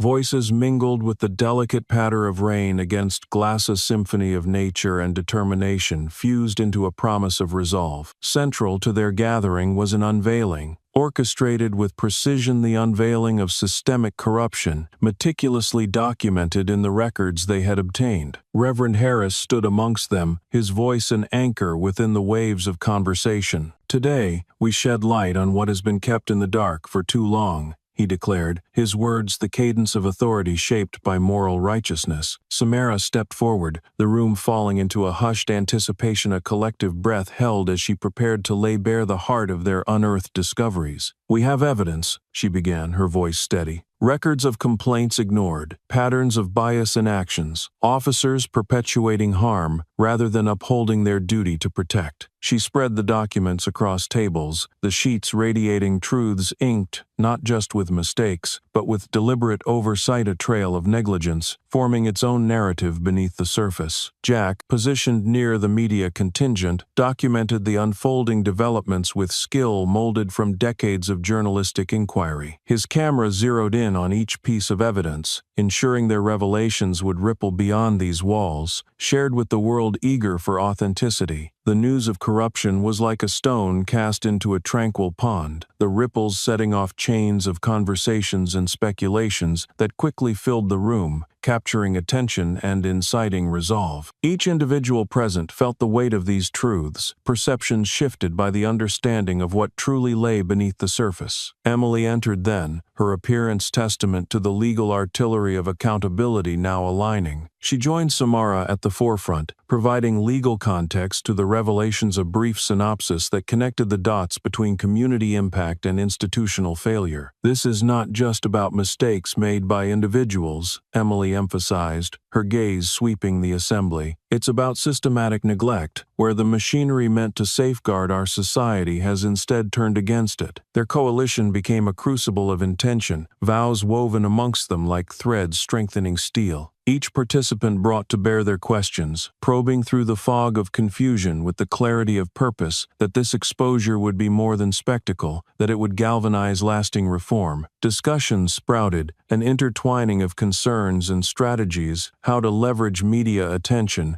engage public officials, and continue to stir the hearts of those who might yet remain reluctant to act. In the flames of their discourse, Samara saw mirrors of her father, his hopes for a community bound by shared truths and integrity, a world where justice served as both sword and shield. Andre's influence reverberated within each impassioned plea, a quiet testimony to his unwavering dedication to living with purpose. As the gathering wound down, seeds of action sown, Samara stepped back to reflect upon the day's accomplishments. The center, once a mere structure housing aspirations, now transformed into a symbol of determination, one that danced on the precipice of change. Her heart swelled with the weight of collective strength, flourishing within the frameworks they had erected on truths previously buried. This day, steeped in revelation, was a chapter marking the resurgence of community power in this place. Beneath the rain-kissed sky, momentum thrived. Samara felt it in every pulse of her being, carried forth by the unity they forged, the momentum as relentless as the rain now drawing away, leaving the world refreshed and ready for its renewal. In the tapestry of justice unfurled, she walked steadfast, a beacon alight with purpose, prepared to face whatever dawn would bring.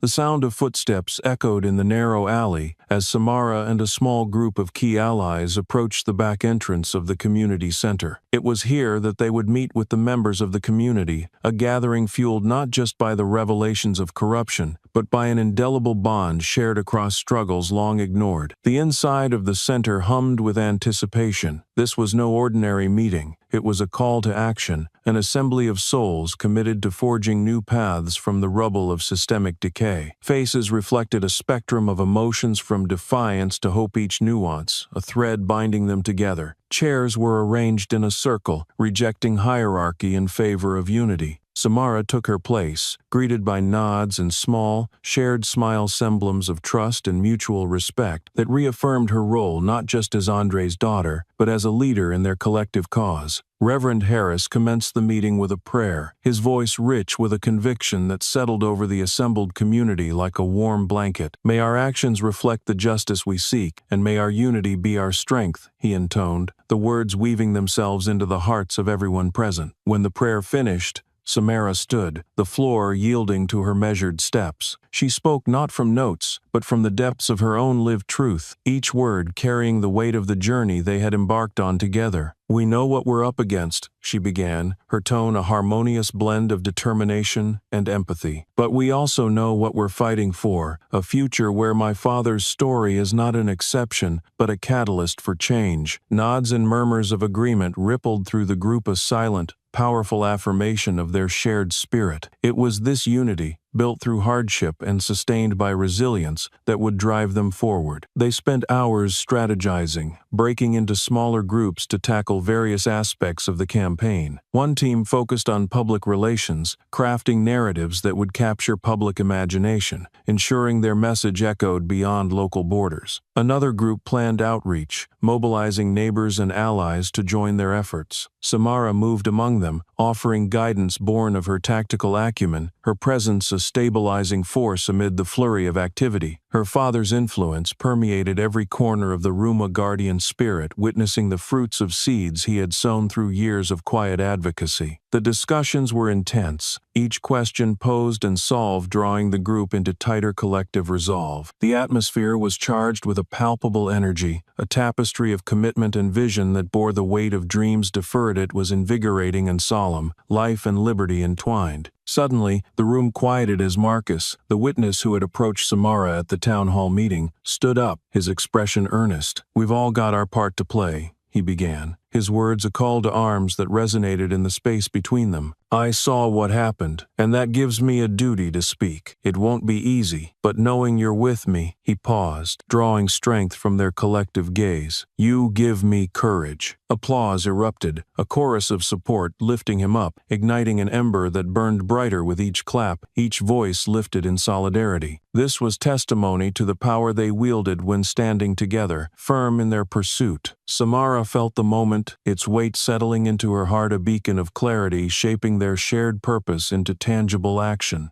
Their resolve was now underscored by testimony, their voices woven into an unbreakable fabric, resilient against the looming tides. The meeting concluded as sunset bathed the room in a golden hue, the light dappling across expressions of hope and determination. Samara left with a renewed sense of purpose, buoyed by the unity they cultivated, a community once fractured, now cemented by visions of a world reborn. Outside, the fading light offered the promise of a new dawn, a horizon ignited by justice's flame, a day awaiting its imprint upon the canvas of possibility they had begun to craft together. Samara stepped forward, carried by their shared spirit, ready to meet tomorrow with courage unfaltering.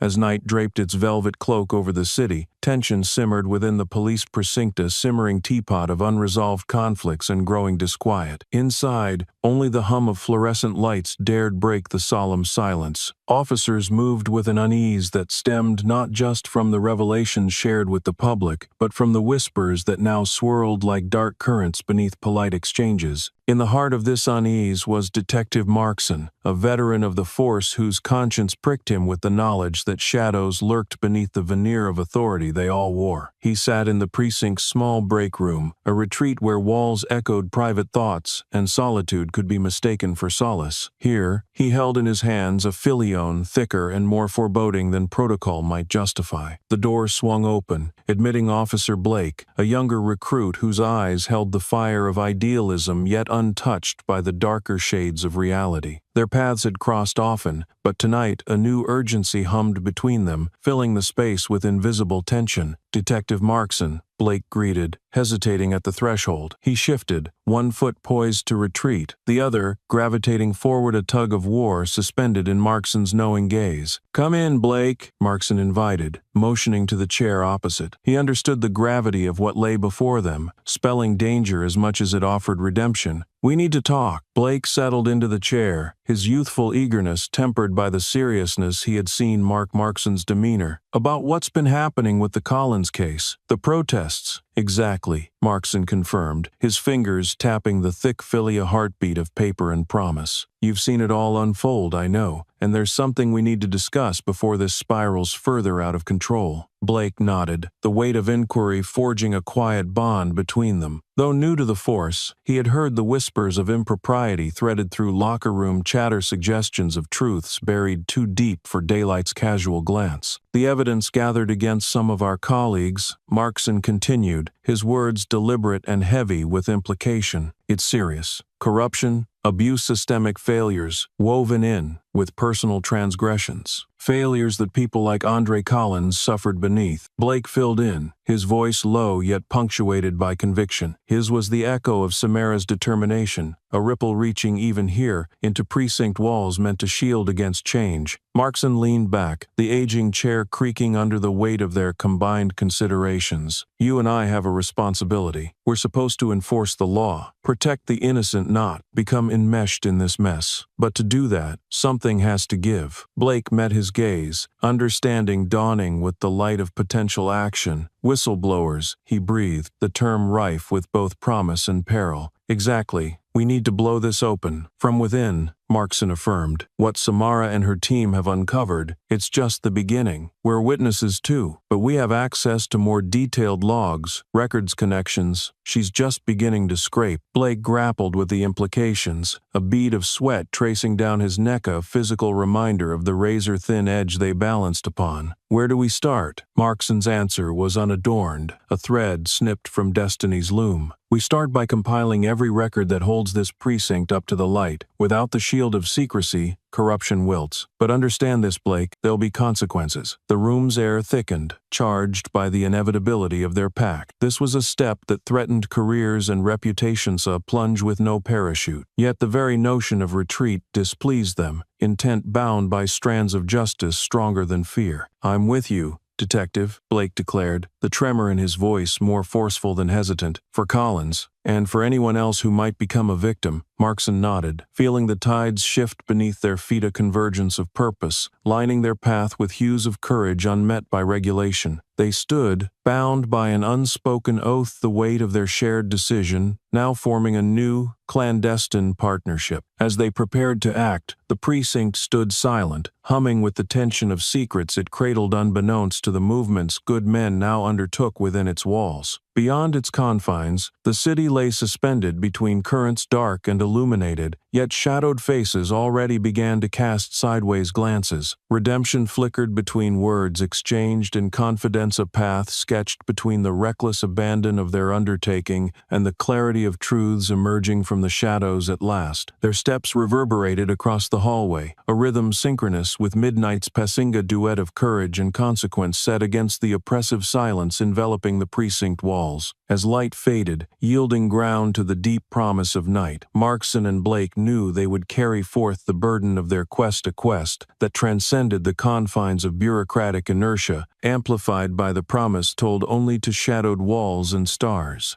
The following morning dawned gray and overcast, casting the city in a subdued light that seemed to mirror the somber mood enveloping its waking residents. The sense of anticipation woven into the city's fabric had acquired a new texture, one tinged with whispers of change and the unyielding cadence of truth approaching a climax. Plans made in hushed precinct corners and echoes from community gatherings were converging toward resolution. Samara arrived at the courthouse early, her heart steady with purpose. The building loomed ahead, its architecture both grand and imposing, a symbol of justice itself, its marble exterior reflecting the gravity of the proceedings about to unfold within. She paused for a moment, gathering her thoughts under the towering columns that stood as sentinels over the machinations of Lauan Arena, where truth would soon stake its claim. Inside, the courthouse was abuzz with activity. Lawyers, clerks, and press milled about, sharing speculative updates while preparing for what promised to be a high-stakes day. Today, the legal machinery would truly shift, subpoenas delivered, testimonies given, and the unflinching spotlight of scrutiny turned on those who had long evaded accountability. Emily met Samara just inside the entrance, her presence a reassuring beacon amidst the courthouse commotion. Her attire was meticulous, a testament to the gravity she carried as both advocate and ally in the corridors of this day's contest. "Today is crucial,"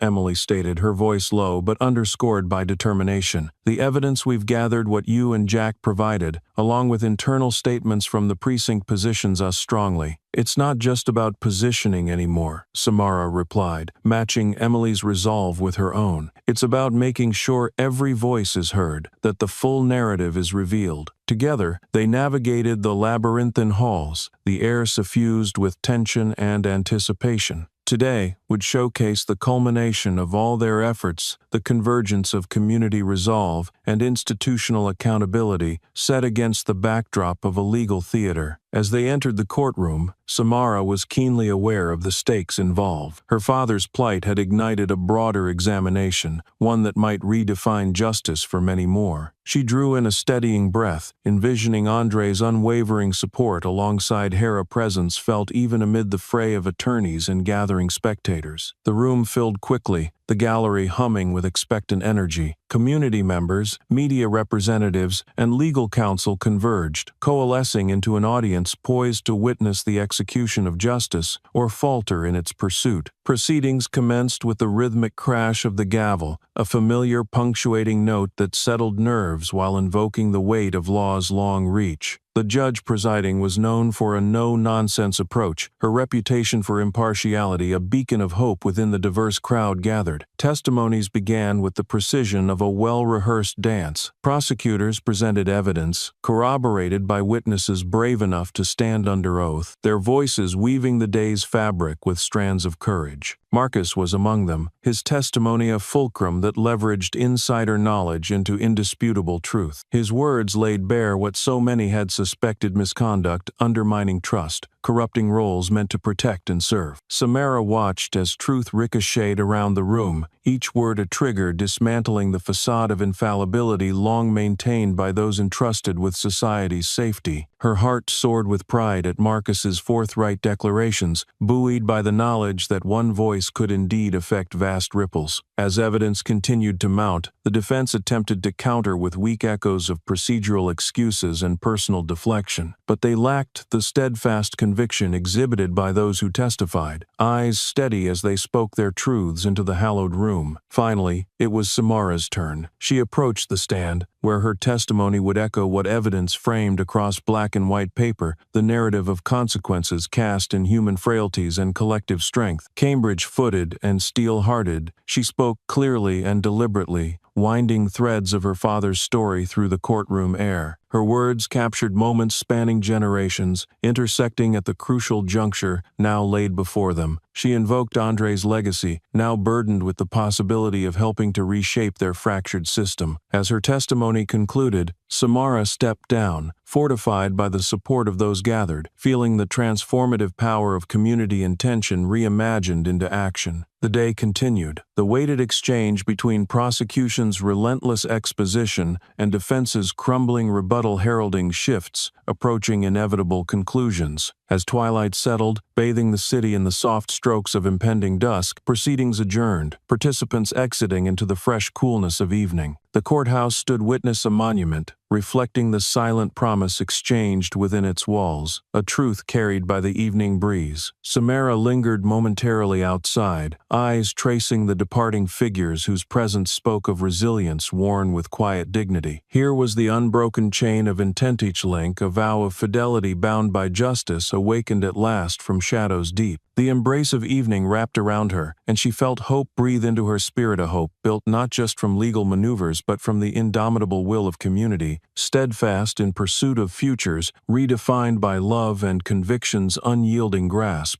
As the morning sun climbed high, rendering the city in sharp relief against the azure sky, the courthouse resumed its pivotal role in the unfolding narrativa drama of accountability poised on the brink of resolution. The air was electric with collective anticipation, each breath drawn inside carrying the weight and promise of justice, long overdue. Samara entered the courthouse with confidence etched into her very being, the resolve gained from yesterday's testimonies continuing to stir within her. The corridors buzzed with hushed conversations, snippets of speculation that resonated through the marble avenues of law. Today, she knew, was critical, a day to seal the cracks in a system exposed to the harsh, cleansing light of truth. The courtroom filled quickly, the atmosphere an intricate weave of expectation and purpose. The gallery held the familiar faces of community members and activists, their presence a tangible reminder of the shared journey that had brought them to this pivotal juncture. Among them, Samara spotted Reverend Harris, his presence a grounding force amidst the whirlwind of proceedings. The judge entered, her gavel slicing through the ambient murmurs with authoritative finality. All eyes turned forward, a collective focus narrowing on the issues at hand. The prosecution rose, a figure of steadfast dedication, ready to present the culmination of their work. The prosecution began by outlining the litany of systemic failures unearthed during their investigation, connecting dots previously obscured by layers of bureaucracy and neglect. Their argument was thorough, methodically constructed upon the bedrock of evidence gathered by Samara,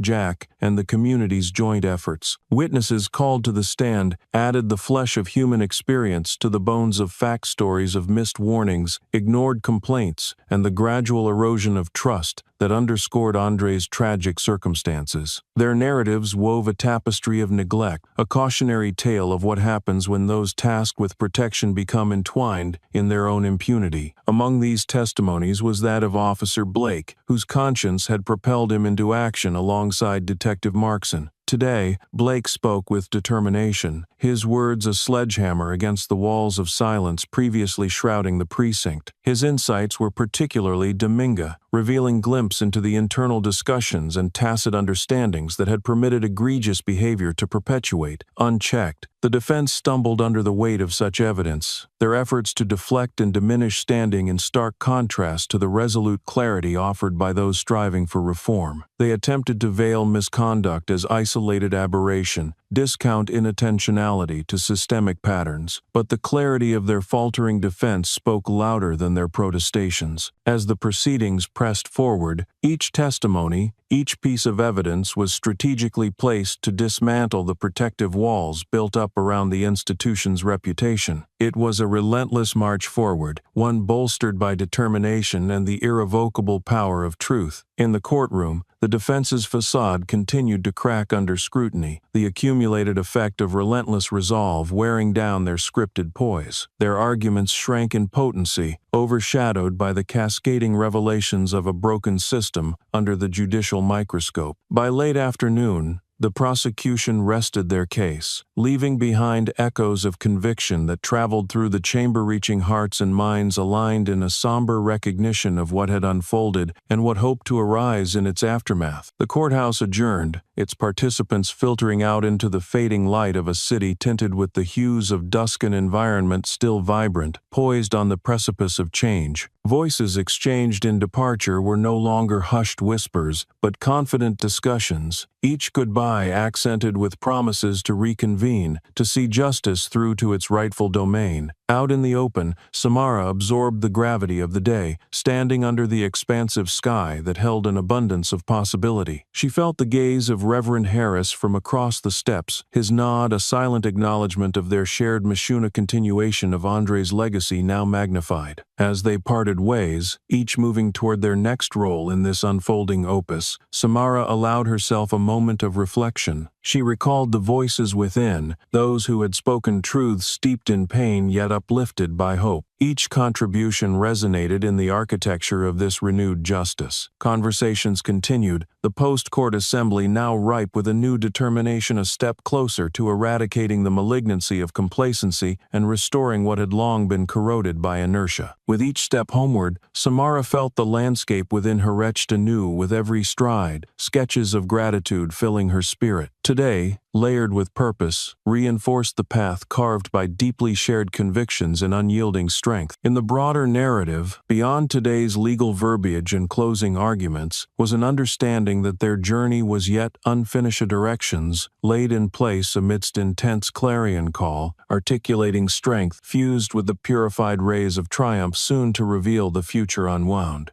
As the sun dipped below the horizon, casting long, cool shadows across the city, Samara found herself enveloped in a gathering of voices, the voices of those whose stories had been silenced for far too long, now given room to echo and expand. The community center thrummed with a collective energy that was both somber and hopeful, each face an emblem of resilience and testimony. Tonight, these voices would gather strength from unity, weaving together experiences into a tapestry that would not only support the prosecution but also create ripples of awareness beyond the boundaries of their immediate struggle. Each story shared would be another pillar of truth erected against the edifice of institutional inertia. Chairs were arranged in concentric circles, fostering an atmosphere of equality and mutual respect. Samara took her place within this circle, her presence a guiding star linked by invisible threads to ancestors who had also fought against injustice. Beside her sat Reverend Harris, his steady demeanor, a calming presence within the vibrant tumult. People began to speak, their narratives raw and poignant, stories of encounters with prejudice and misuse of power, moments of fear that had been internalized, and wounds left to fester in the dark. They spoke not just of personal pain but of the broader system that perpetuated it, illuminating the shadows under which corruption had flourished. Samara listened intently, her heart swelling with the enormity of their shared experience. Each account was a testament to both the individual and collective strength, a reaffirmation of the fundamental human spirit that refused to be crushed under the weight of injustice. Amidst these conversations, a young woman named Aisha stood up to speak. Her voice carried a quiet strength, tempered by years of navigating a world filled with complexities beyond her control. She described witnessing the manifestations of systemic bias, from subtle dismissals to overt hostility. "I've walked past officers who looked at me as if I didn't belong on my own street," Aisha said, her words imbued with the power of truth unveiled. "But I'm still here, We're all still here, and it's time they realize our stories are threads in the fabric of this city." Her declaration resonated,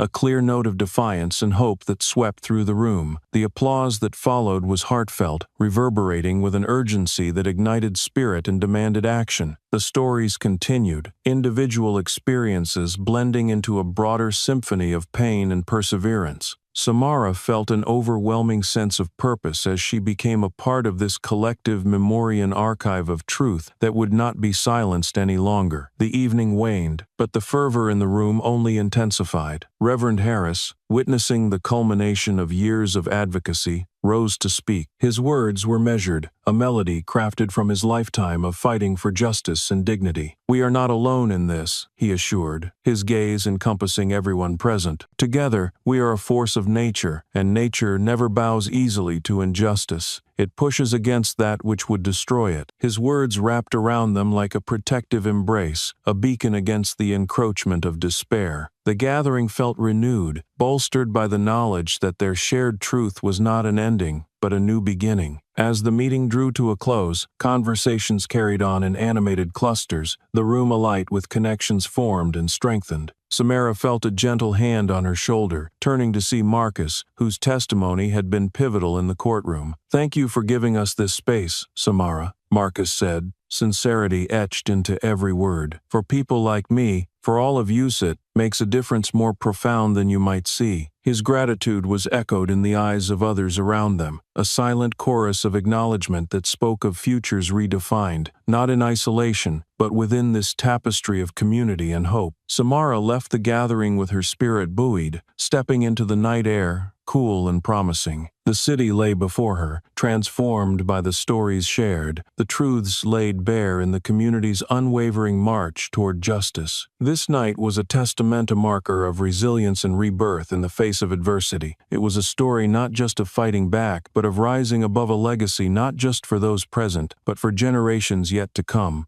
The night air was brisk as Samara made her way home, each footfall echoing the steadfast rhythm of change she felt within. Yet, as the world quieted, her mind surged with the day's weight, an amalgam of stories told, plans laid, and the promise of action compacted into every shared word. Her phone buzzed in her pocket, disrupting the tranquil road, the name on the screen stirring anticipation. It was Jack Thompson, the investigative journalist whose dedication had brought critical evidence to light, catalyzing the turn of events into the daylight of public consciousness. "Samara?" Jack's voice emerged over the line, threaded with urgency and a hint of discovery. "I've found something. It's bigger than we thought." She stopped, her interest piqued, the cool night air bracing against her heightened senses. "What have you got?" "There's a network, a vast one. I've traced transactions and found connections that go beyond precinct walls. It looks like there's financial backing fueling these officersties to local officials and business sectors more deeply embedded than we were led to believe." His words hit her like a cold gust, a revelation expanding into the complexities of a system built from ostensibly innocuous alliances shielded beneath the cloaks of bureaucracy. This wasn't merely about individual corruption or procedural failures. It was about a nexus of influence, striking at the very heart of civic integrity. "Do we have names? Documentation?" Her mind laced these revelations into her existing knowledge, each thread tightening in a web of compelling urgency. "I'm sending it to you now," Jack confirmed. "It's a lot to digest, but you need to see this. It's a start. But if we can connect these dots publicly, we can widen the scope of accountability." Together, they strategized. Each point Jack laid before her, weaving through the electric pulse of her thoughts, now crackling with the zeal of impending action. It was a conversation that marked the transformation from quiet strategy to active confrontation. As Jack's information arrived, Samara scanned the beginnings of what promised a more formidable battle, a fight against a hydra with heads nestled among political ranks and corporate echelons. These revelations were a call to action, the knowledge wielded as both sword and shield. "This is what we've been waiting for," she said, resolve stealing her voice. "We need to prepare, make sure this reaches the media quickly, and coordinate with Emily to see how it fits into our case. It's a game changer." "Watch yourself, Samara," Jack warned kindly, his voice woven with genuine concern. "This angle makes it more dangerous, but stay smart and keep your allies close." They exchanged further plans before ending the call, the digital exchange fanning familiar sparks of anticipation and vigilance. The scope of their campaign now gleamed with the allure of unveilings an apex they had anticipated dimly, now visible ahead bathed in clarifying light. By the time Samara reached her doorstep, the weight of Jack's findings was both an ominous promise and an invigorating challenge. She stepped inside, surrounded by the night's quiet imposition. Here, the stirring calls of action met the stillness of solitude, and her resolve crystallized into action. Drawing upon the connections and strategies cultivated over months, she prepared to disseminate the information more widely. Emails sent to Emily, Jack's data carefully backed up, messages dispatched to key players within their grassroots network. Soon others would join her in unfurling this next chapter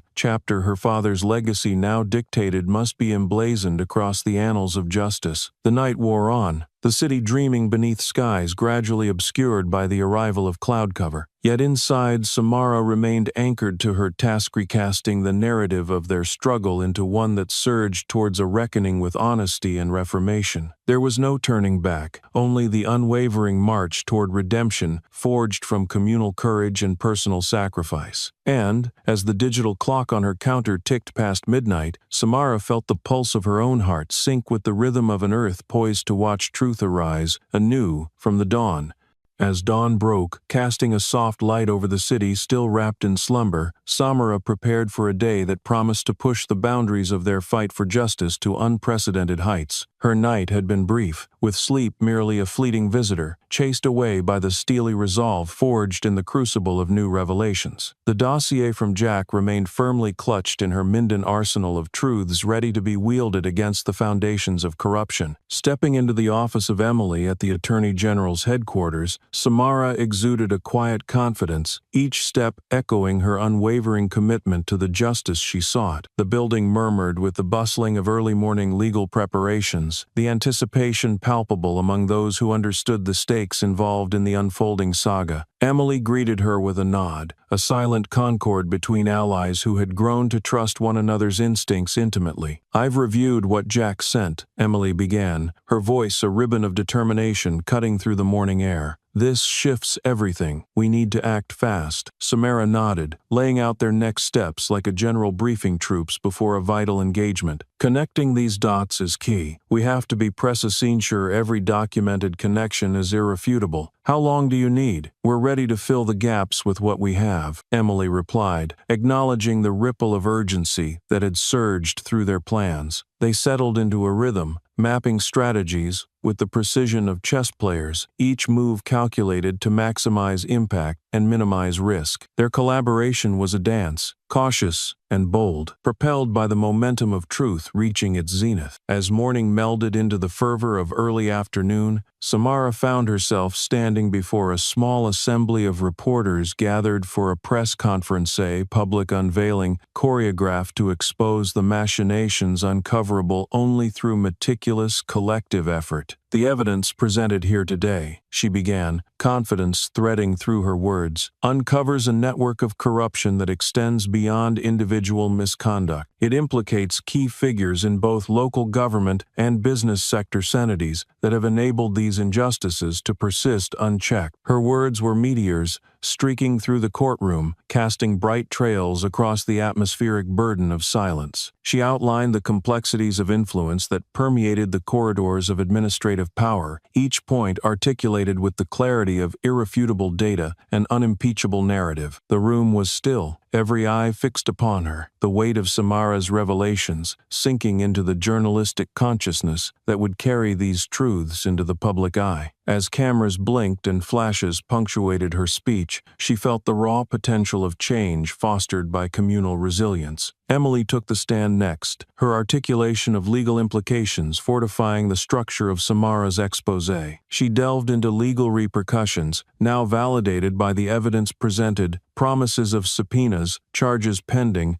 and mandates for systemic reforms. Questions followed, reporters clambering to grasp the breadth of these uncovered injustices, a furrowed horizon, stretching toward a land reclaimed through shared courage and transparency. Throughout the conference, Samara remained steadfast until the conclusion, her conviction unyielding and her hope rekindled, each spoken truth a seed planted in the fertile soil of accountability. As the gathering dispersed, her phone buzzed with acknowledgments from those within their coalition, encouragements that spoke of the triumphant infusion of hope now washing through the fabric of their community. Among the messages was one from Marcus, his simple words carrying profound weight. "We're not invisible anymore. Thank you." Samara's heart swelled as she ventured outside, greeted by the city now awake to new possibilities. The steps of the courthouse testament to justice and truth's dance were crowded with observers, each person a witness to the dawn of change refracted through acts of bravery and shared conviction. She gazed up at the sky, where clouds spun across the blue canvas, dispersing to reveal a brightness that told of cleansed horizons and radiant futures, the familiar call of vigilance mingling with its gentle promise. With each stride forward, Samara carried the momentum of a community Rizinga force of nature destined to forge its mark upon the world, relentless in its march toward remembering and redeeming what was nearly lost. The battle was far from over, but its path was illuminated now by the light of their labor, and the justice they pursued seemed no longer a distant dream, but a horizon forged from the toil of those unbreakable hearts, now awakened in shared luminous purpose.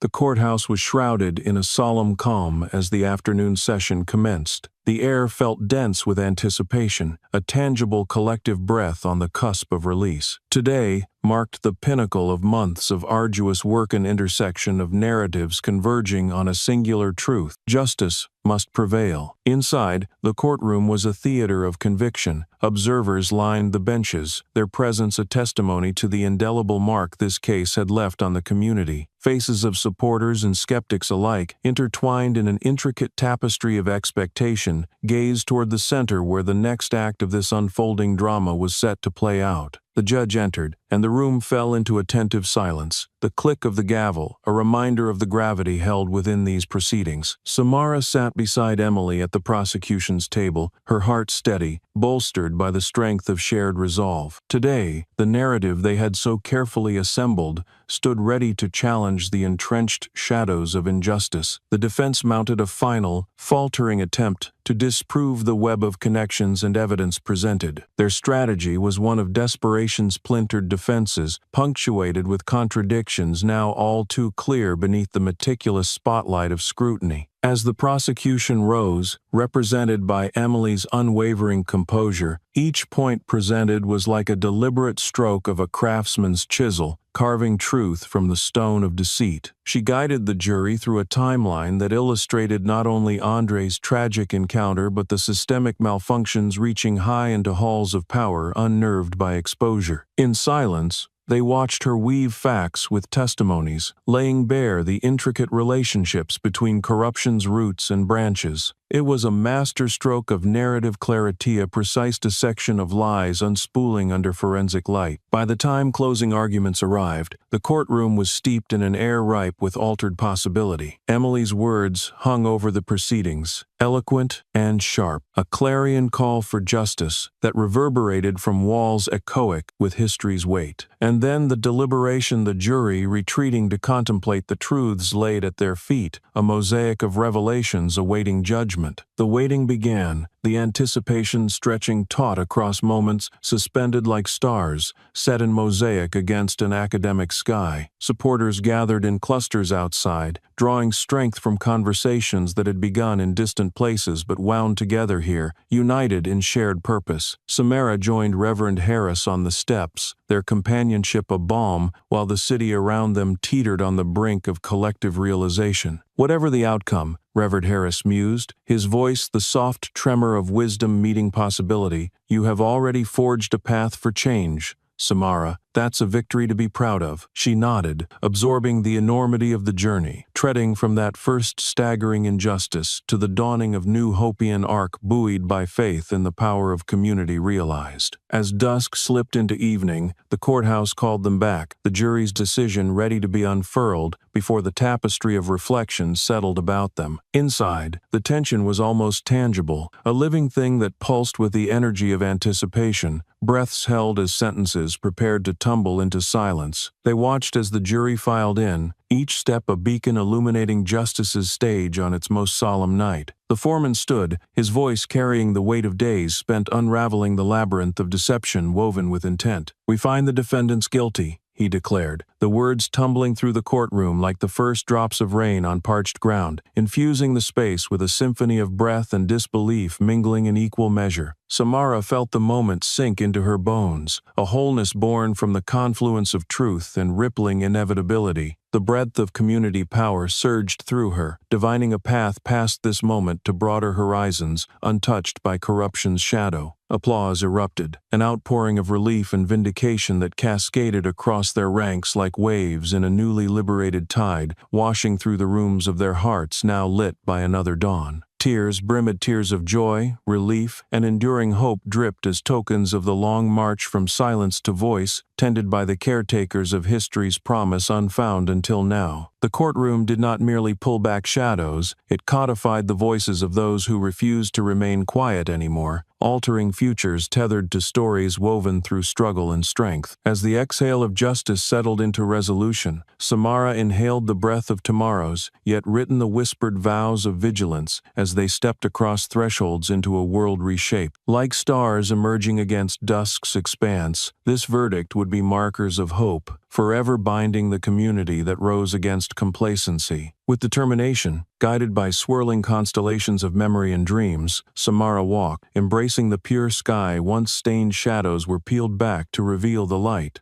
As the courthouse emptied, the lingering euphoria of justice served mingled with the settling hush of dusk. The once crowded hallways and bustling steps now lay calm under the star-dappled sky. It was a silence rich with the echoes of monumental change of stillness, where stories of victory would carve their place amidst the annals of history. Samara emerged onto the steps, greeted by the crisp air that carried with it the scent of overnight possibilities. The city was alive in its tranquility, each light flickering across the horizon, a testament to the human spirit's resiliency and the enduring hope beat into the heart of every victory. She paused, gazing over the gleaming expanse of a city held by love's embracia panorama, enriched by the fabric of struggle and triumph, now interwoven seamlessly. Around her gathered the community stalwarts who had journeyed from despair to redemption with unwavering determination. Reverend Harris stood beside her, his aged eyes lifting toward the celestial dome above the stars now resplendent, a constellation of moments bearing witness to this night's gravity. "This is but the beginning, Samara," he voiced, his words tender with both earnestness and the strength of experience. "The road ahead will require the same courage you've lent us today." Samara nodded, understanding that today's victory was not an endpoint but a maiden voyage setting course for uncharted waters of fight to ensure stories such as her father's need never again rise from the shadows. Around them, the gathered throng began to disperse, families and friends intertwined in hugs, laughter sparking to life the chill of night. Strangers connected by their shared pursuit, now joined in bonds sealed tighter by sweat and solidarity, echoed promises to remain vigilant. Aisha approached, her presence a beacon of youthful resolve. "We did it," she said, a smile breaking through the contours of a journey marked by grit. The whispers have turned to shouts. "It's different now." "Yes, it is," Samara agreed, embracing her warmth, sharing in the delight of their woven resilience. "But we've got work left to dawdling this story anew, nurturing the lessons we've learned in these pivotal hours." As the crowd thinned, leaving the steps a mosaic painted by shadows and street lamps, Samara sensed the eyes of those who began it all, watching over her father's silent testament, enfolding her in the comfort of his legacy. Retracing her path home, she felt the vibrancy of hope forged anew, layered with the pulse of a city refreshed in its awakening. It surged through her veins, a living reflection of their shared triumph. Inside her apartment, she settled with a mug of tea by the window, observing the city's vibrant tableau outstretched before her. The skyline pulsed in gentle rhythm, each light a mode of determination glinting against the night, a panoramic ode to this rebirth. In the quietude, she penned a message to their allies, thanking them for the courage bestowed and promising to continue their collective mission, ever steadfast in lighting the path ahead through fervent advocacy and untarnished truth. The quiet night whispered possibilities, a gentle melody cradling the revelations of today into the aspirations of tomorrow. Her soul was fortified by the essential gratification of knowing that together they had enacted change, safeguarding a future once uncertain, now soaking in the morning's approaching revelation. This was more than a single triumph, it was a foundation upon which justice could be eternally constructed, and Samara knew this truth intimately. As she watched from her shelter within this consummate night, the sky awash with stars that mirrored her dreams, a whispered reminder emerged, transforming her life into a symphony. Will you safeguard this vision, nurture it with your consent? Asterisk. What strengths lie within your heart, dear reader? Will you lift your voice as they did? If you feel empowered by their story, linger a moment. Perhaps your next step will illuminate futures unimagined. Like and subscribe to see where our shared journey unfolds next, under the stars' eternal witness.